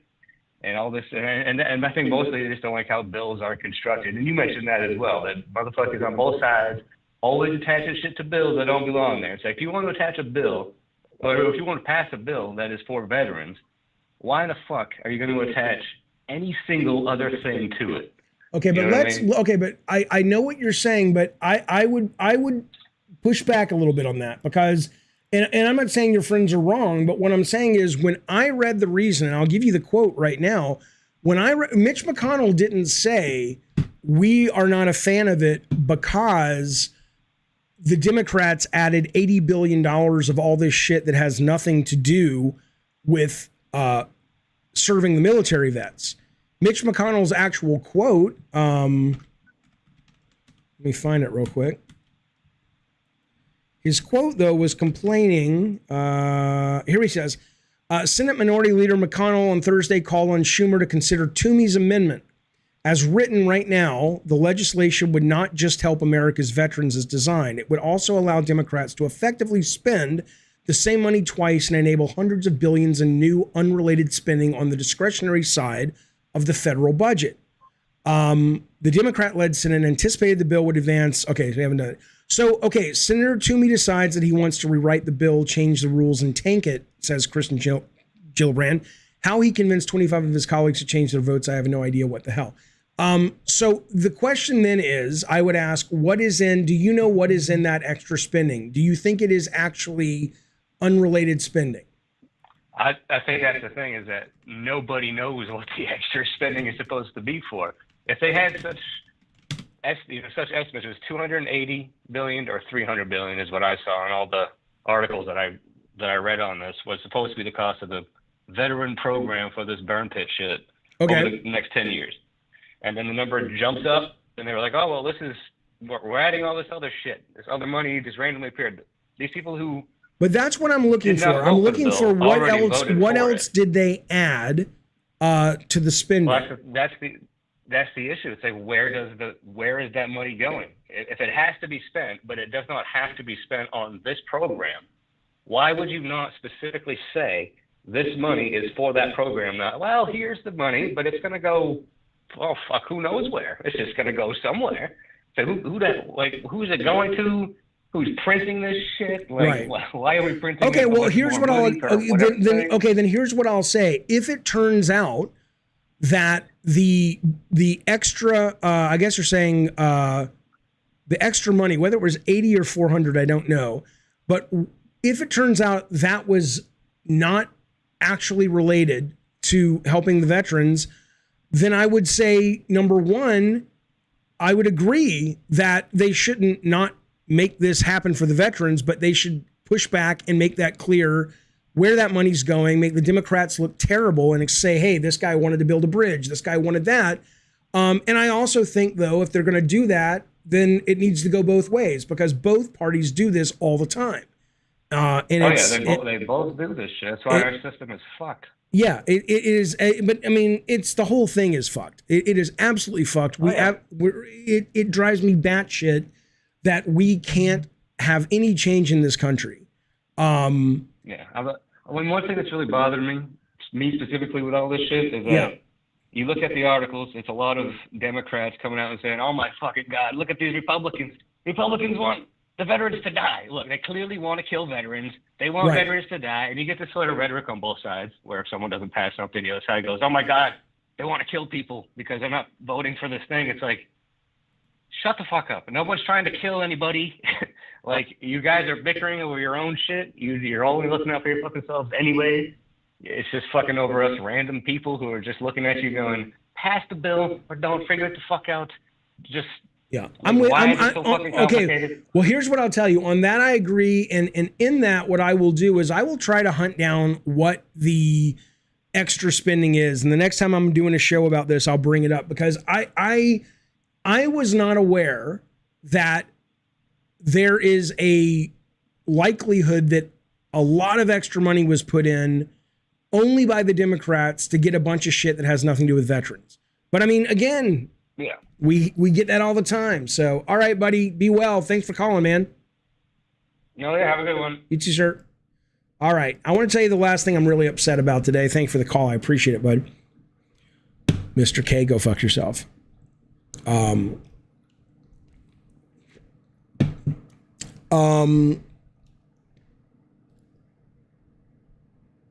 Okay. Let's talk about this. This pisses me off.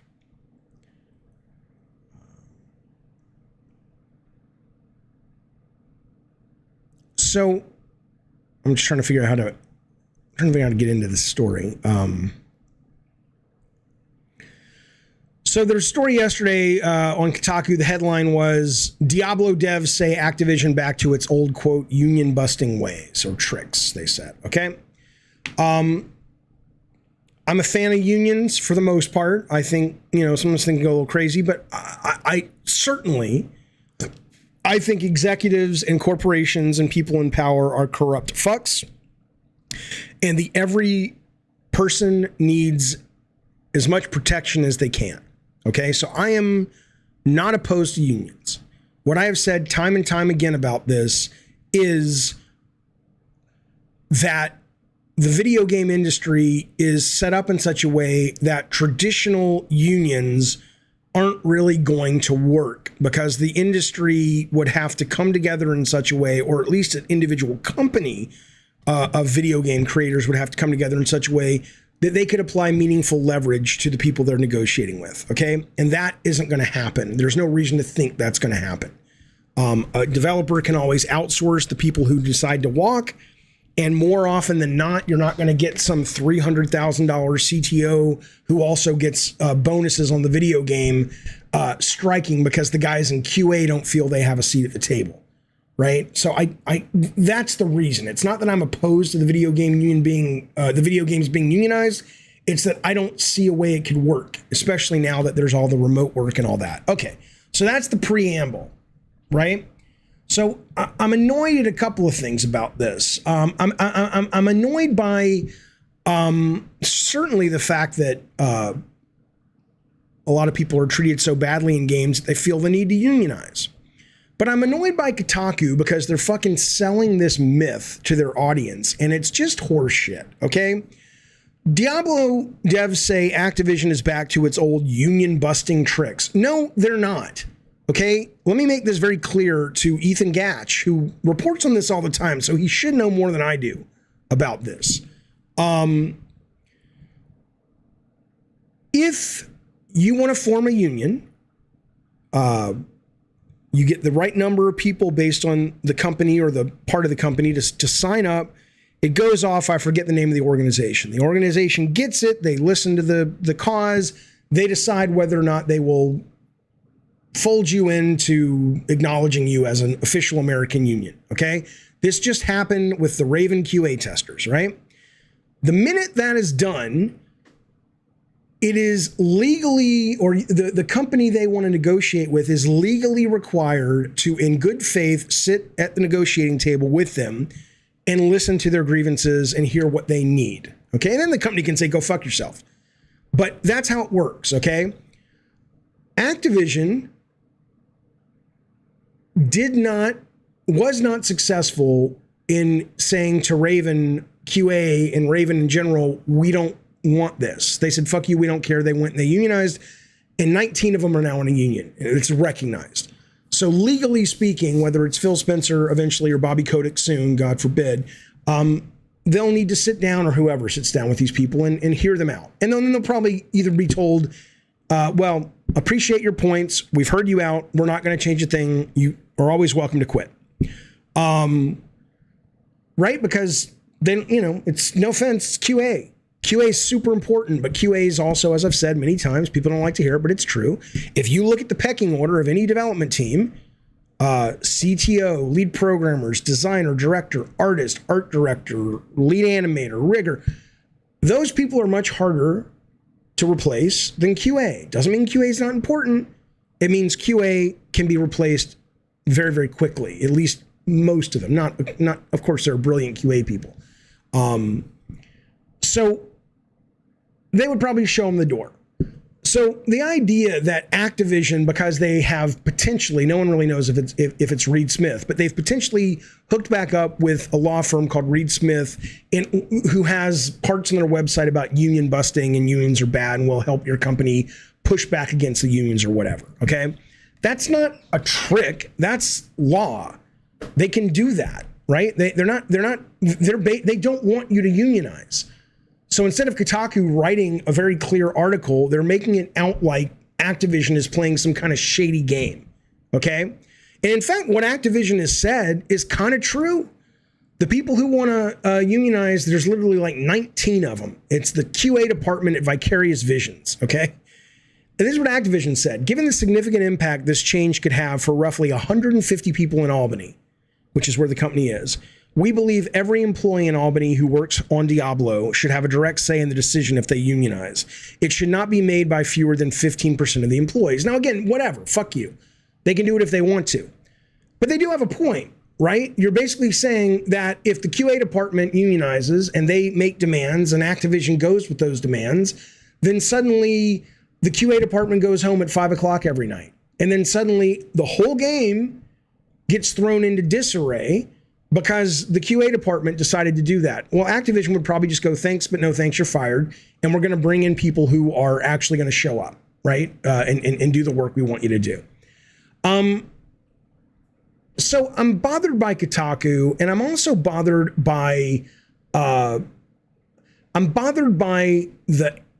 hate to say it, but kind of the arrogance of these guys or girls. It's 20 QA people have called on the publisher to voluntarily recognize the union, calling it a seat at the table for negotiating our futures. We demand an environment where our skills, ideals, and democratic decisions are valued and respected. Fuck you. How about that? Go fuck yourself.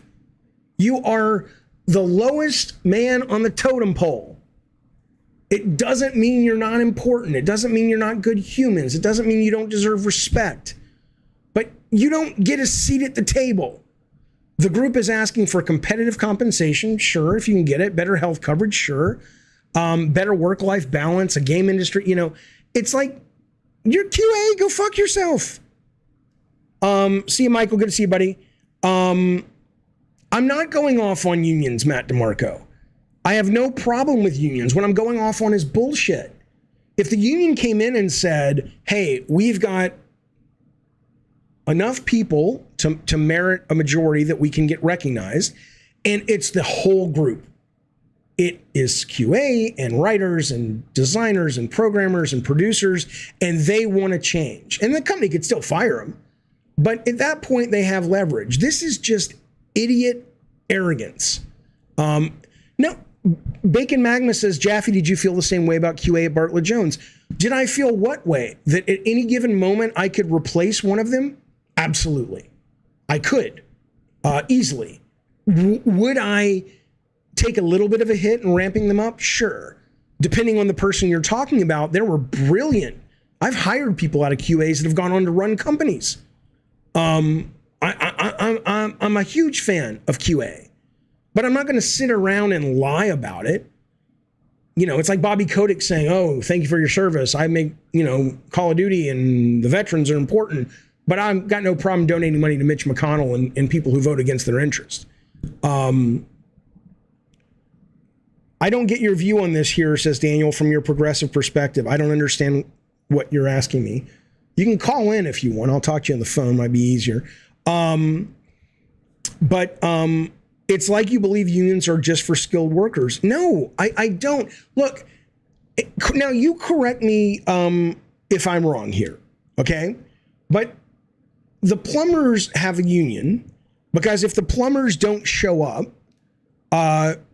shit literally goes in the wrong places. I'm going to say it goes south, but it goes in the wrong places. Movie studios, or at least certain disciplines, have unions because if the camera people don't show up, you can't make your movie. It's not, those unions don't exist because out of the goodness of their heart. They exist because they can exist, right? They have leverage over the people they're negotiating with. I'm not saying QA should not be treated better. I'm not saying they shouldn't have some of the demands that they've listed met. I'm just saying that they seem to be coming from this very entitled place that says, just because we want it, we should have it. And I'm like, the world sadly doesn't work that way. You should have it if the company thinks they can't live without you. Good to see you, Travis. I thought you were already gone, Travis. Good to see you, man. Right. Hey, I agree, Frank. WWE needs to unionize. It is insane to me. It is insane to me. I didn't know this. I only got into wrestling a couple of years ago. Yeah, thank you, Travis, very, very much, buddy. I'm not, Daniel says, if you're for unions, lower skilled workers should be the first you protect. Those two things are not the same thing. I do think people, and certainly people who have the least ability to fight back, we should be sympathetic and we should try to help those people. I'm saying, though, that the rules of a union and the way a union has power is not reflected in either of these unions Kotaku is reporting on. That's all I'm saying. I'm not ignoring you, CR3D. I'm not. What did you say?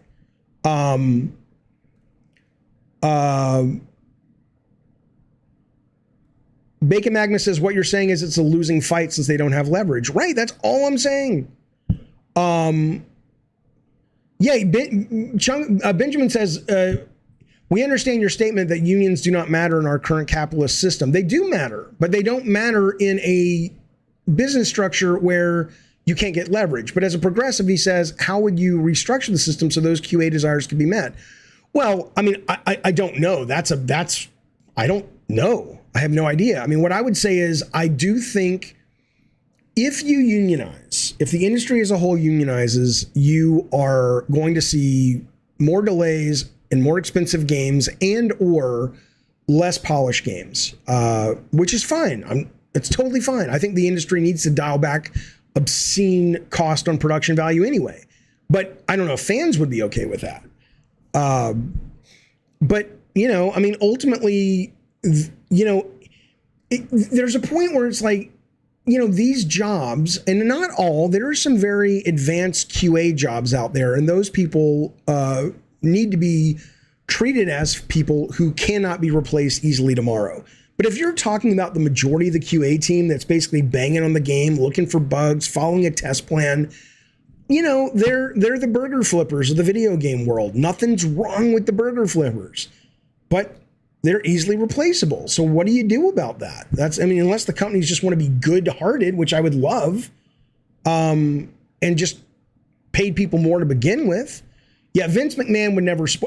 I was stunned that when I heard that the wrestlers, and these people like Becky Lynch and Asuka, are literally driving themselves and checking into their own hotels and making their own reservations. There's no bus. The WWE doesn't put them up in the same hotel and make sure they get where they need to go safely. They're letting them drive at 1 a.m. from Iowa to fucking wherever the next show is. It's ridiculous. I would absolutely unionize. Yeah, Evil Noah says, Jaffe's saying the QA department should not be the only people on the team who get special treatment. Yes, and so that's what I'm saying. If you look at this, for example, 20 QA people have said, we want a seat at the table. Amongst how big is the Diablo team? And if the programmers and all the other key people, or at least enough of them, said, we want a seat too, cool. But they're not. Josh says, I worked at QA for Square for a year and a half before moving on. Over 90% of the people weren't that great at the job and didn't go out of their way to improve, but always complained they deserve more. Yeah. CR says, I don't think that's everyone. I've had some wonderful QA people I've worked with. I've been privileged to work with. And my games that I've worked on have been better because of them, meaningfully better. But certainly there are those types as well. CR says, Jaffe, I did QA. Most people in QA were poor artists, not good enough to get hired, or high school graduates. Compared with 3D artist programmers, they are cannon fodder. Right. I agree. I'm not saying that personally. I'm saying, like, if you're going to go to war, this is the way I see it. If you're looking at a map and you're going to war and you see the bad guys that have like sniper rifles and military grade modern weapons, and then you look at your guys and they've got sticks, I'm not saying my guys as humans are any less valuable because their weapons are shitty, but they're going to get slaughtered when they march out onto the field. And so for them to be trying to demand something that they don't have the stuff to back it up, and for Kotaku to be writing articles like, Activision's up to its tricky ways. You know what Kotaku could do to serve the community is say, here's why unionization in video games is such an uphill climb. And do a lot of people want it? Yes. No, they wouldn't cover me, but does Jaffe want it? Yes. But you know what? Here are the problems, and we've gone to a couple of attorneys who specialize in unions, and here's what they say about how that may be able to be solved.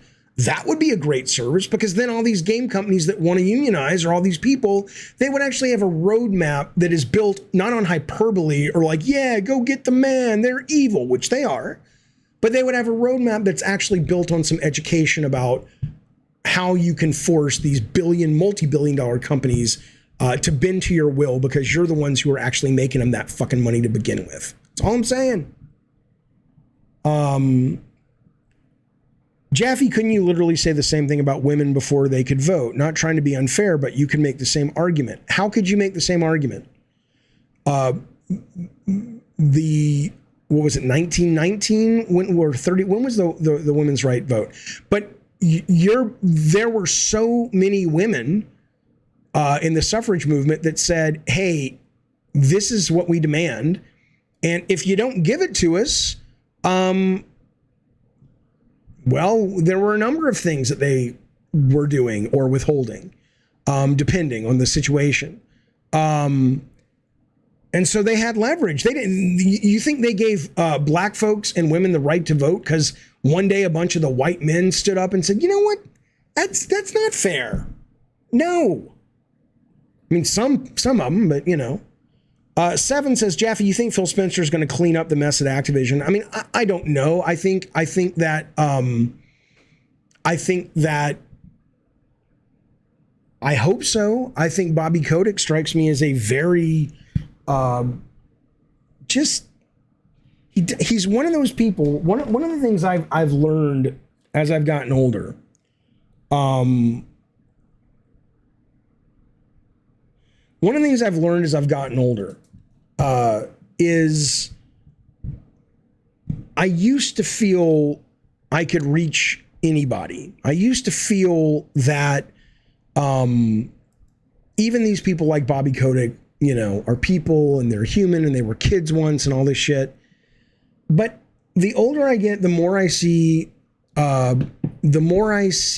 examples of humans that are just a little bit different than a lot of us other humans, in the way that they don't view other people as people. They can't empathize with them. And they look at them as a means to an end. And this is right or left. This is not a right or left thing. People on the left do it too. They are ambitious and they're driven, and they say, I don't see all these people around me as anything other than game pieces on the board. Either because they're so afraid of a lack of resources for themselves and their family, or because they're just sociopaths. And so when I think about someone like Bobby Kotick, and I don't know this, but by his actions and his alleged actions, he seems like someone that very rarely thinks about the cost of his actions when it comes to other human beings. And I think that's really fucking bad. Obviously.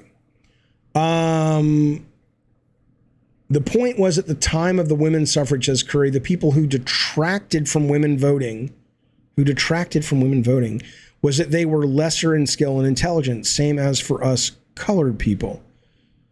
Are you saying that the point I'm making is that the QA department doesn't deserve protection because they're not the same level of work sophistication that they perform as a CTO type person? Is that what you think I'm communicating, Curry King? I'm not talking about their capability as humans. Of course, you know, they may very well be more capable than most people working at the company. I'm talking about the unions do not get formed because the people who negotiate with the unions are like, you know what, we should treat our people better just out of the goodness of our heart. I wish it was that way. In rare instances it is, but it usually isn't, right? Unions get formed and are successful because they can put pressure on the people they're negotiating with.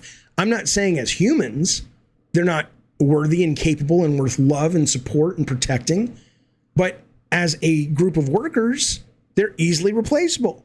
That's all I'm saying. Jimmy McGilchrist says workers in the U.S. have an enormous amount of protection. That's a dumb argument. Well, I mean, I'm not making the argument that these guys need more protection. They are. And I've worked in video games, and I was sitting in the captain's chair, and I was one of the people responsible for crunch, and that I kept asking for more and more and more, and I was able to get it. And everybody suffered for it, but the game ended up being better for it, right? But ultimately, though, it's a hard knock life working in that industry. And yeah, there's protection from, like, what is it, OSHA and whatnot. You can't, you know, Jim Ryan can't go around and say, now's the time I pull out my pee-pee and urinate on everybody who came to work today wearing red. Yeah, you can't do that, Jim Ryan. Sorry, I know it's disappointing. Yeah, there are those protections, but we're not talking about those. We're talking about sort of a layer above those, I guess.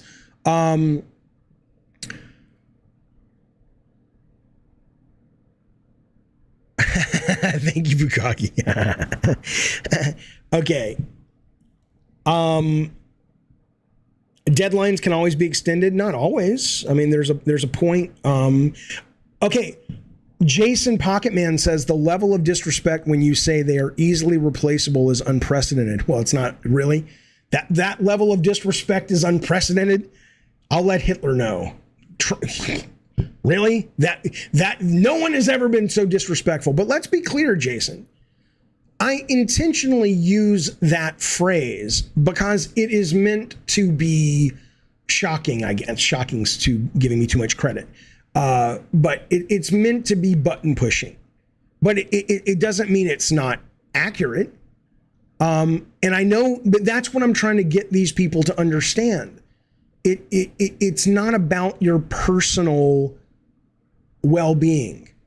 It's about looking at the war map on the table and going, how do we best achieve what we want to achieve?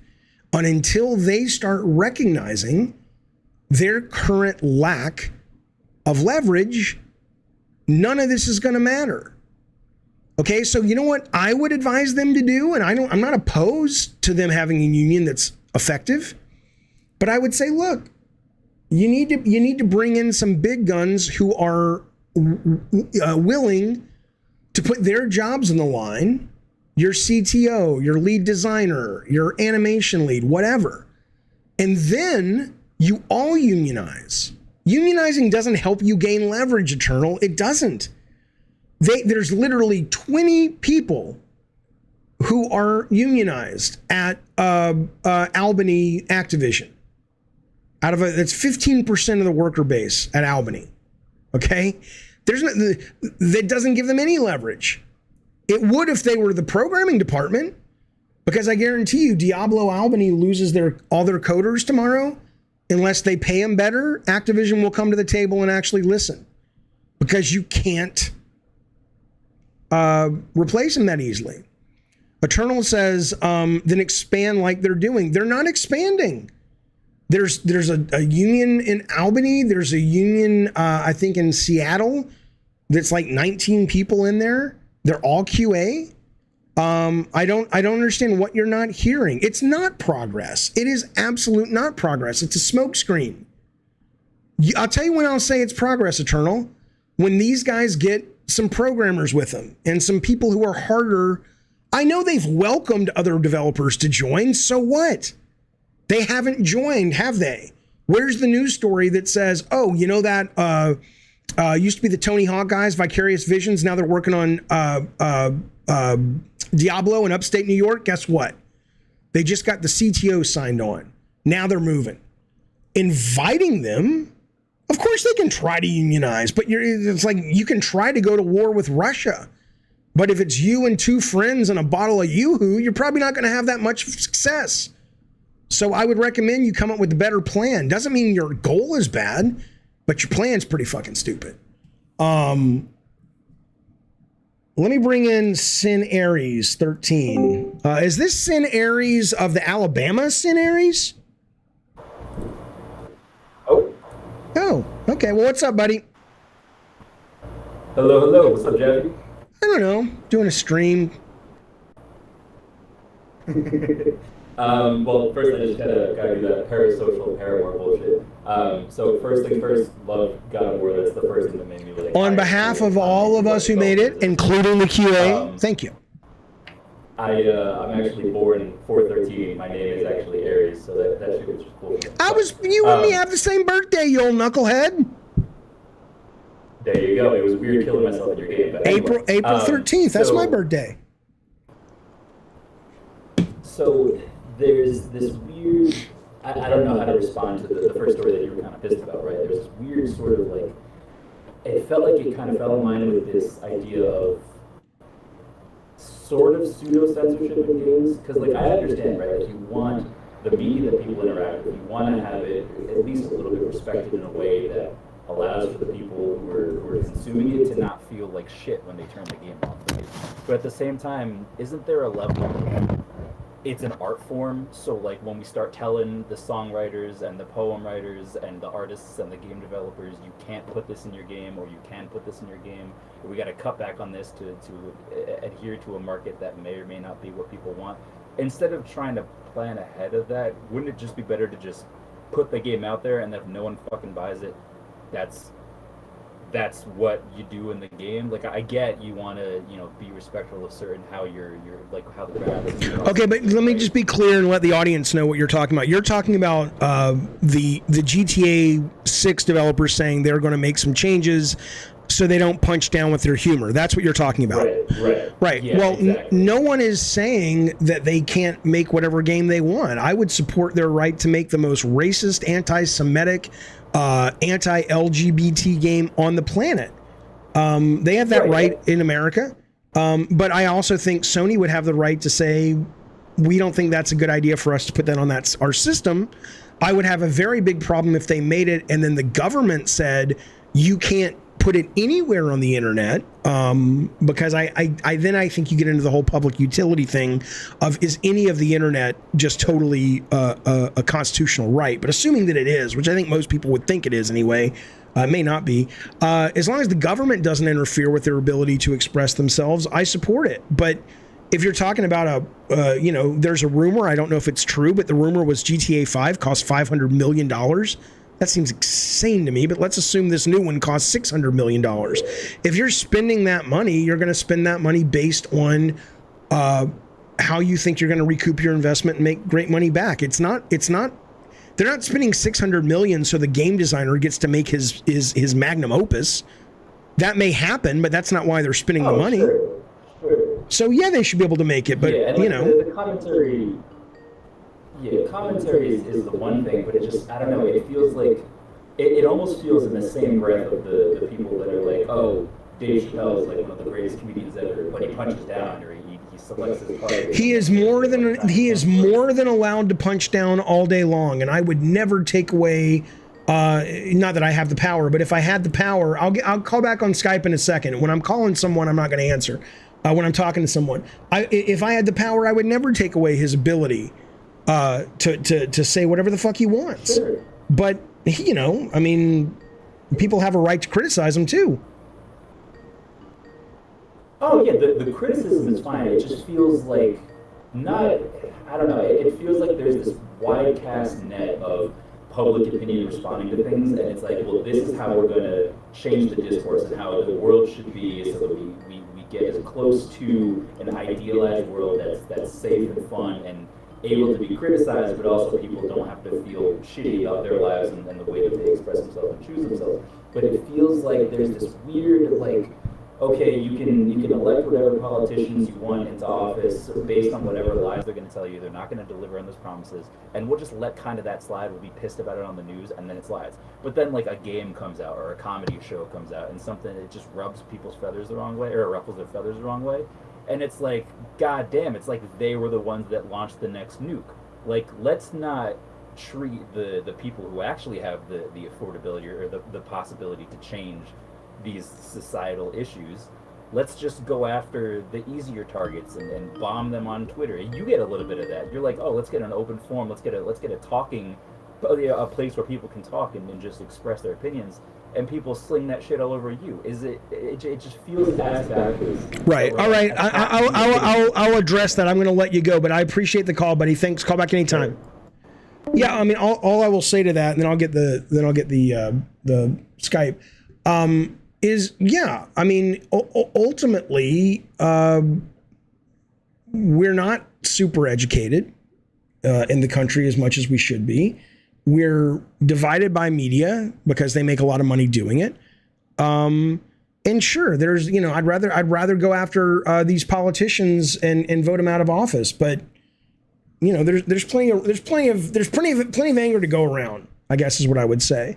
But the idea of, I don't think someone like no one should be silenced because of their opinion. But don't silence me for saying their opinion's stupid either, I guess is the point, right?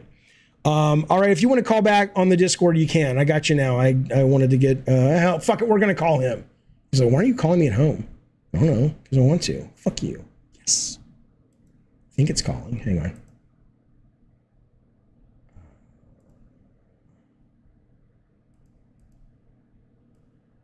Hello?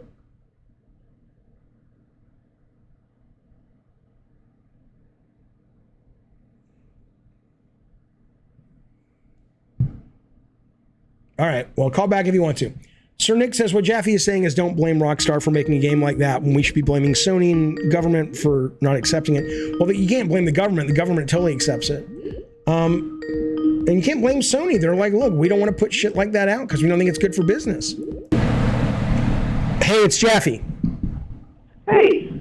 Hey. This is Chef Shelios. I was hoping to lighten the mood by asking what your thoughts are on the Batgirl movie getting canned. Oh, on Batgirl? Yeah. Well, I mean, Bacon. Bukaki says, "Why does everyone's audio suck?" I don't know. There's more echo. I'm not listening to the stream, so I can't tell. I'm just looking at the comments. I didn't realize that my audio's bad too. That's weird. Let me put my headphones on. Hang on. That's what it is. I haven't done that. Hang on a second. All right.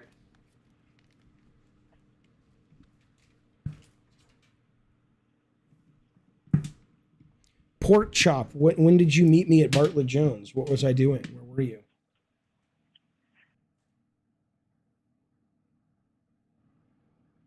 But yes, Thomas, when God of War Ragnarok comes out, I will be playing it immediately. Absolutely. Fuck you, Mr. K.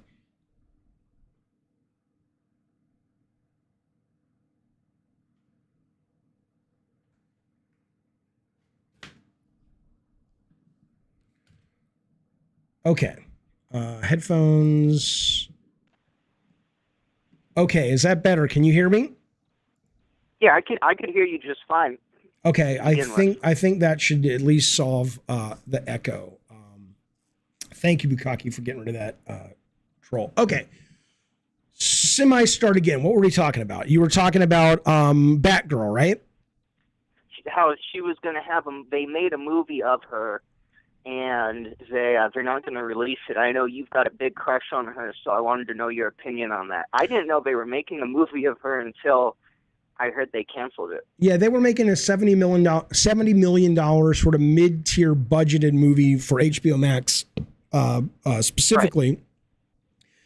And they merged with Discover. The CEO of Discover, who I just think is a big fucking jackass moron, has killed that. Now, the movie may suck. I don't fucking know, so I don't really care if it's a bad movie. But my understanding is the movie was fine. It tested well enough for a solid movie. It's just they are trying to cut costs because they're in debt and they wanted a tax write-off. I think that obviously sucks. It would be nice. I'm kind of surprised they didn't offer it for sale. Like, I'm surprised Netflix didn't rush in and pick it up because that happens sometimes. But because the movie's already been shot. It's not like a movie that was greenlit, but they hadn't produced it. The movie was done for the most part. So I think that's shitty. I'm not a big fan of what they're talking about doing with HBO Max and merging it with Discovery and suddenly bringing a bunch of fucking reality shows, and to hear the CEO who comes from Discovery acting like, merging all your stupid fucking house flipping shows with these classics like Singing in the Rain and shit. Fuck you. He just seems like a fucking non-creative suit. I can't stand the guy. But Batgirl itself, other than I feel for the filmmakers, I don't really care. All right, thank you for elaborating. It definitely there's been worse mergers, and this might go down as one of them. But like the G4 and Tech TV merger, or Microsoft buying Rare. Well, that's them buying, not merging. But you get what I mean. Yeah, I mean, not every merger is a good marriage. There are. And while I don't think they should be being paid as much as they are, there are reasons that people like Bob Iger, who came into Disney and saved the Pixar relationship that Michael Eisner had fucked up, got Marvel, got George Lucas. There are brilliant executives who know how to work with creatives. And when they work together well, people make a shit ton of money and people get a lot of entertainment they love. I don't necessarily think this is going to be one of those cases, which sucks because I love a lot of the content on HBO Max. We'll see, but I definitely agree with you. It all seems very suspect, but we'll see. All right, man. Anyway, Thanks. I'm really glad I could call in. You have a good rest of the night. You too, sure. Thank you, buddy. We got something from Bukaki. You got a secret message coming in from Bukaki. Oh, I saw that. Yeah, I'll put it up, Bukaki. Yeah, this is one of the things. There was the earnings call today, and one of the slides these fucking morons put up was this, right? So they are going to merge. They are going to merge HBO Max with Discovery, call it something else. It's just like, it's so gross. It's so corporate and gross. Like HBO Max, male skewed, scripted, lean in. Appointment viewing, home of fandoms. Discovery, female skew, unscripted, lean back, comfort view. Fuck off, you fucking morons. Denova says, I thought this was fake. I don't know. It seems, let's put it this way. If it's fake, it's a good fake, because this is the kind of shit they do.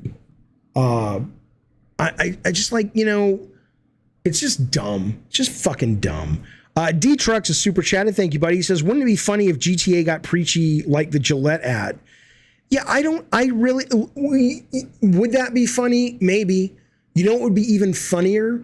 If all of the satire, like if the GTA 6 game gets, like if they went out and got Trey Parker and Matt Stone and Bill Burr, these are guys I think that are genuinely great satirists, and they even though they do punch down sometimes and say stuff I don't agree with, I think they're really good satirists, modern satirists. If they got those guys and they said, look, they're going to write GTA 6, and GTA 6 got blisteringly satirical, I would love that, because it might actually fail, because a lot of the things that these people hide behind and say, oh, we like GTA because it's a satire. Some of them do. A lot of them like the fact they can just play around and be fucking assholes, which I get, because life's hard and people get put upon and they want to strike back, but they're hitting the wrong targets.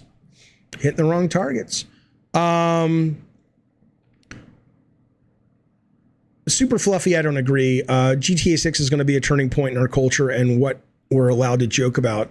We're allowed to joke about whatever the fuck we want. This is not the government. No one's come in and said we're taking your First Amendment rights away. This is just capitalism.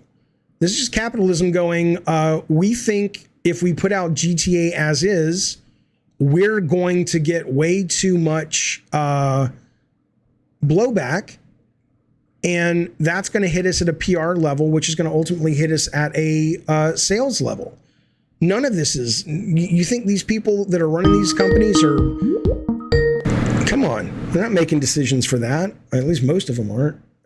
Well, hello, my name is David Jaffe, and I'm not wearing any clothes except the scarlet letter A.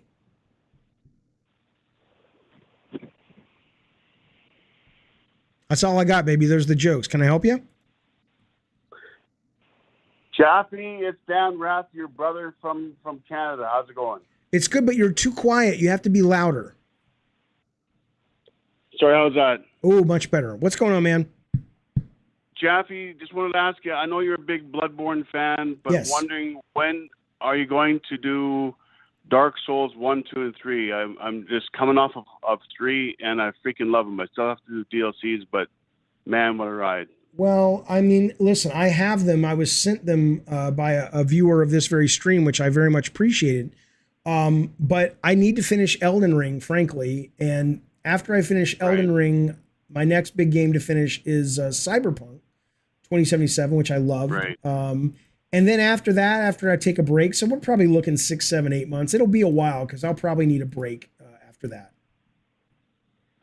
But I was told that Dark Souls is amazing, and I didn't believe it until I actually went through it. It is absolutely phenomenal.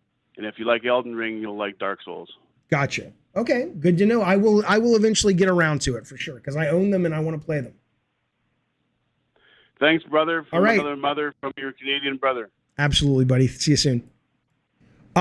Fuck you, Jimmy Gilchrist. I finished Bloodborne. I fucking finished Bloodborne. That's where you've been. You've been out living life. I was here finishing the goddamn Bloodborne, and I've got about 200 hours in Elden Ring. The mistake I made in Elden Ring was I went to that lady and I gave her the thing that let me redistribute my points. And I fucked up the redistribution. And now I don't know where to get any more of those things that let me redistribute my points. So I've got this very weak character. So I just haven't taken the time to figure that shit out. Renala, is that her name? I don't know. Some lady who's got a baby with her or some such shit. And I had some item that let me change my stats and whatnot. I don't fucking know. Jaffe says, Mr. K, do you think this new direction is the reason Dan Houser left Rockstar? No, I think this new direction was allowed to be created. I mean, honestly, I don't know. I don't know if Dan Houser, you know, for all I know, Dan Houser ruled the roost, and then all this money started coming in for GTA Online. And suddenly they were like, oh, we used to bend over backwards for you and let you do whatever you want because all the money. But now all the money's coming from online. We don't really need you for that. So you no longer get carte blanche here. Or it could be that he left, and when he left, there was a vacuum and people who aren't like him filled it. No, I'm not in a position to know. Fuck you, Bill Bones. Fuck you, Bill Bones. I've absolutely gotten far in Elden Ring. You know what I started playing today? Let me get this right. It says, hey, Jaffe, did anyone on the dev team on God of War end up hating you by the end of development? You know, I can't speak to whether they hated me or not. I absolutely did not make a lot of friends as the director or lead designer on that game. I'm still friends with some of them. One of the messages I just got was one of them saying, let's go to lunch soon. But yeah, some of them, no. I think, you know, I burnt some bridges for sure. Bukaki, I've seen a little bit of Alex Jones's court stuff. And I heard the lawyers sent accidentally the other side's lawyers a complete digital copy of his phone. But are they going to allow that in court? Are they going to allow it to be, what is the term, admissible? Old School Gamer, just so you know, I'm not blowing you off. This was the stream that was going to be today. Okay. He's asking about Callisto Protocol. This, let me bring it up. The stream that I was going to do today, but then I wanted to do this one because I was Matter and Tarnation, was this stream. Let me bring up the picture. Here's the thumbnail. This will go up tomorrow probably. I was going to call it the research stream because I was just going to spend like 4 or 5 hours taking in a bunch of data for future streams. So I was going to play Mortuary's Assistant, the new Mario tracks, Hard West 2, and Turbo Golf Racing, which I'm really enjoying. It's really fun. And then I was going to watch your video for Callisto. There's a 20-minute playthrough of Scorn, not playthrough, but a 20-minute walkthrough of some areas of it to give you a better idea of how the game plays. And then there's also leaked footage for Hogwarts. So if I don't do that tomorrow, I will be doing that this weekend. So it just got pushed, but it's you can see Callisto right there, baby. I got you. Don't worry, I won't let you down. Hey, it's Jaffe. What's up? What's up? This is Mr. Brawl 96 here. Hello, sir. Talk louder. You're too quiet. You're too quiet. Oh, too quiet? Is it better? Yep. You played Nobody Saves the World? Yes. Great game. I liked it. I didn't fall in love with it. Like I haven't finished it, but I enjoyed it. I don't know. Does it get like crazy better halfway in? I've played about 3 hours of it and I liked it, but I wasn't like, oh my fucking God, this is amazing. It's really like I described it this way to my brother. It's really like a gamer's ass game in the sense that it's just game. You know, it's not bogged down by any real bullshit or I mean, there are RPG mechanics and upgrades, but unless you're actively choosing not to like be playing and investing in a tree or whatever, you're always playing, and it's like it's such a great pick up and play fun. Okay. And I'm like comparing it. I was playing Fire Emblem Three Houses. And it's like, oh my God, shut up. Let me play the game already. And then you jump into Nobody Saves the World, and it's a real gamer's game. So it was one of the things I played on xCloud on my PC because it was just like real easy to boot up and get into. So maybe I'll go back and give it a try. You're not the first person who's told me that it's really great. So maybe I just haven't gotten to that point yet. Yeah, it's fun. I'm playing it right now. I had another question, but I completely forgot it. And you picked up the phone, and I just looked at my screen. So. All right. Well, I'm around. I'll be back later in the week on the stream, so we'll see you soon. Thanks, buddy, for the call. I appreciate it. Peace and love. Peace and love. Yep. Indeed. Where'd that go? Hang on, I was going to say something. Oh, hey, Tearless Tub, man. Tearless Tub was one of our who was the guy you played? Was it Alan in Drawn to Death? You played a lot of Alan. Hang on a minute.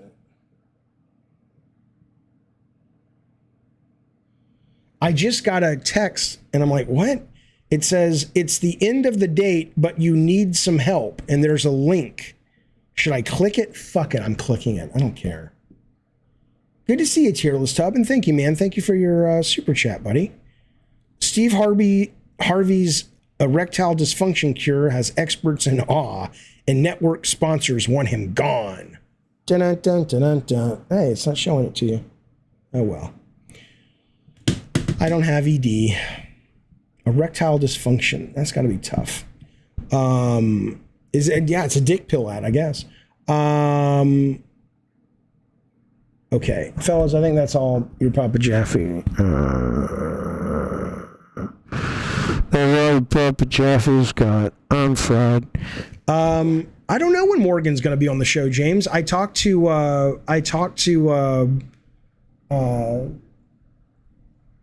Sessler the other day, and he's in touch with her. I said, hey, can you find out if she doesn't like me? Because I've asked her, but I maybe I don't have her social media or whatever, but I haven't been able to get in touch with her. But I would love to have Morgan on the show. Absolutely.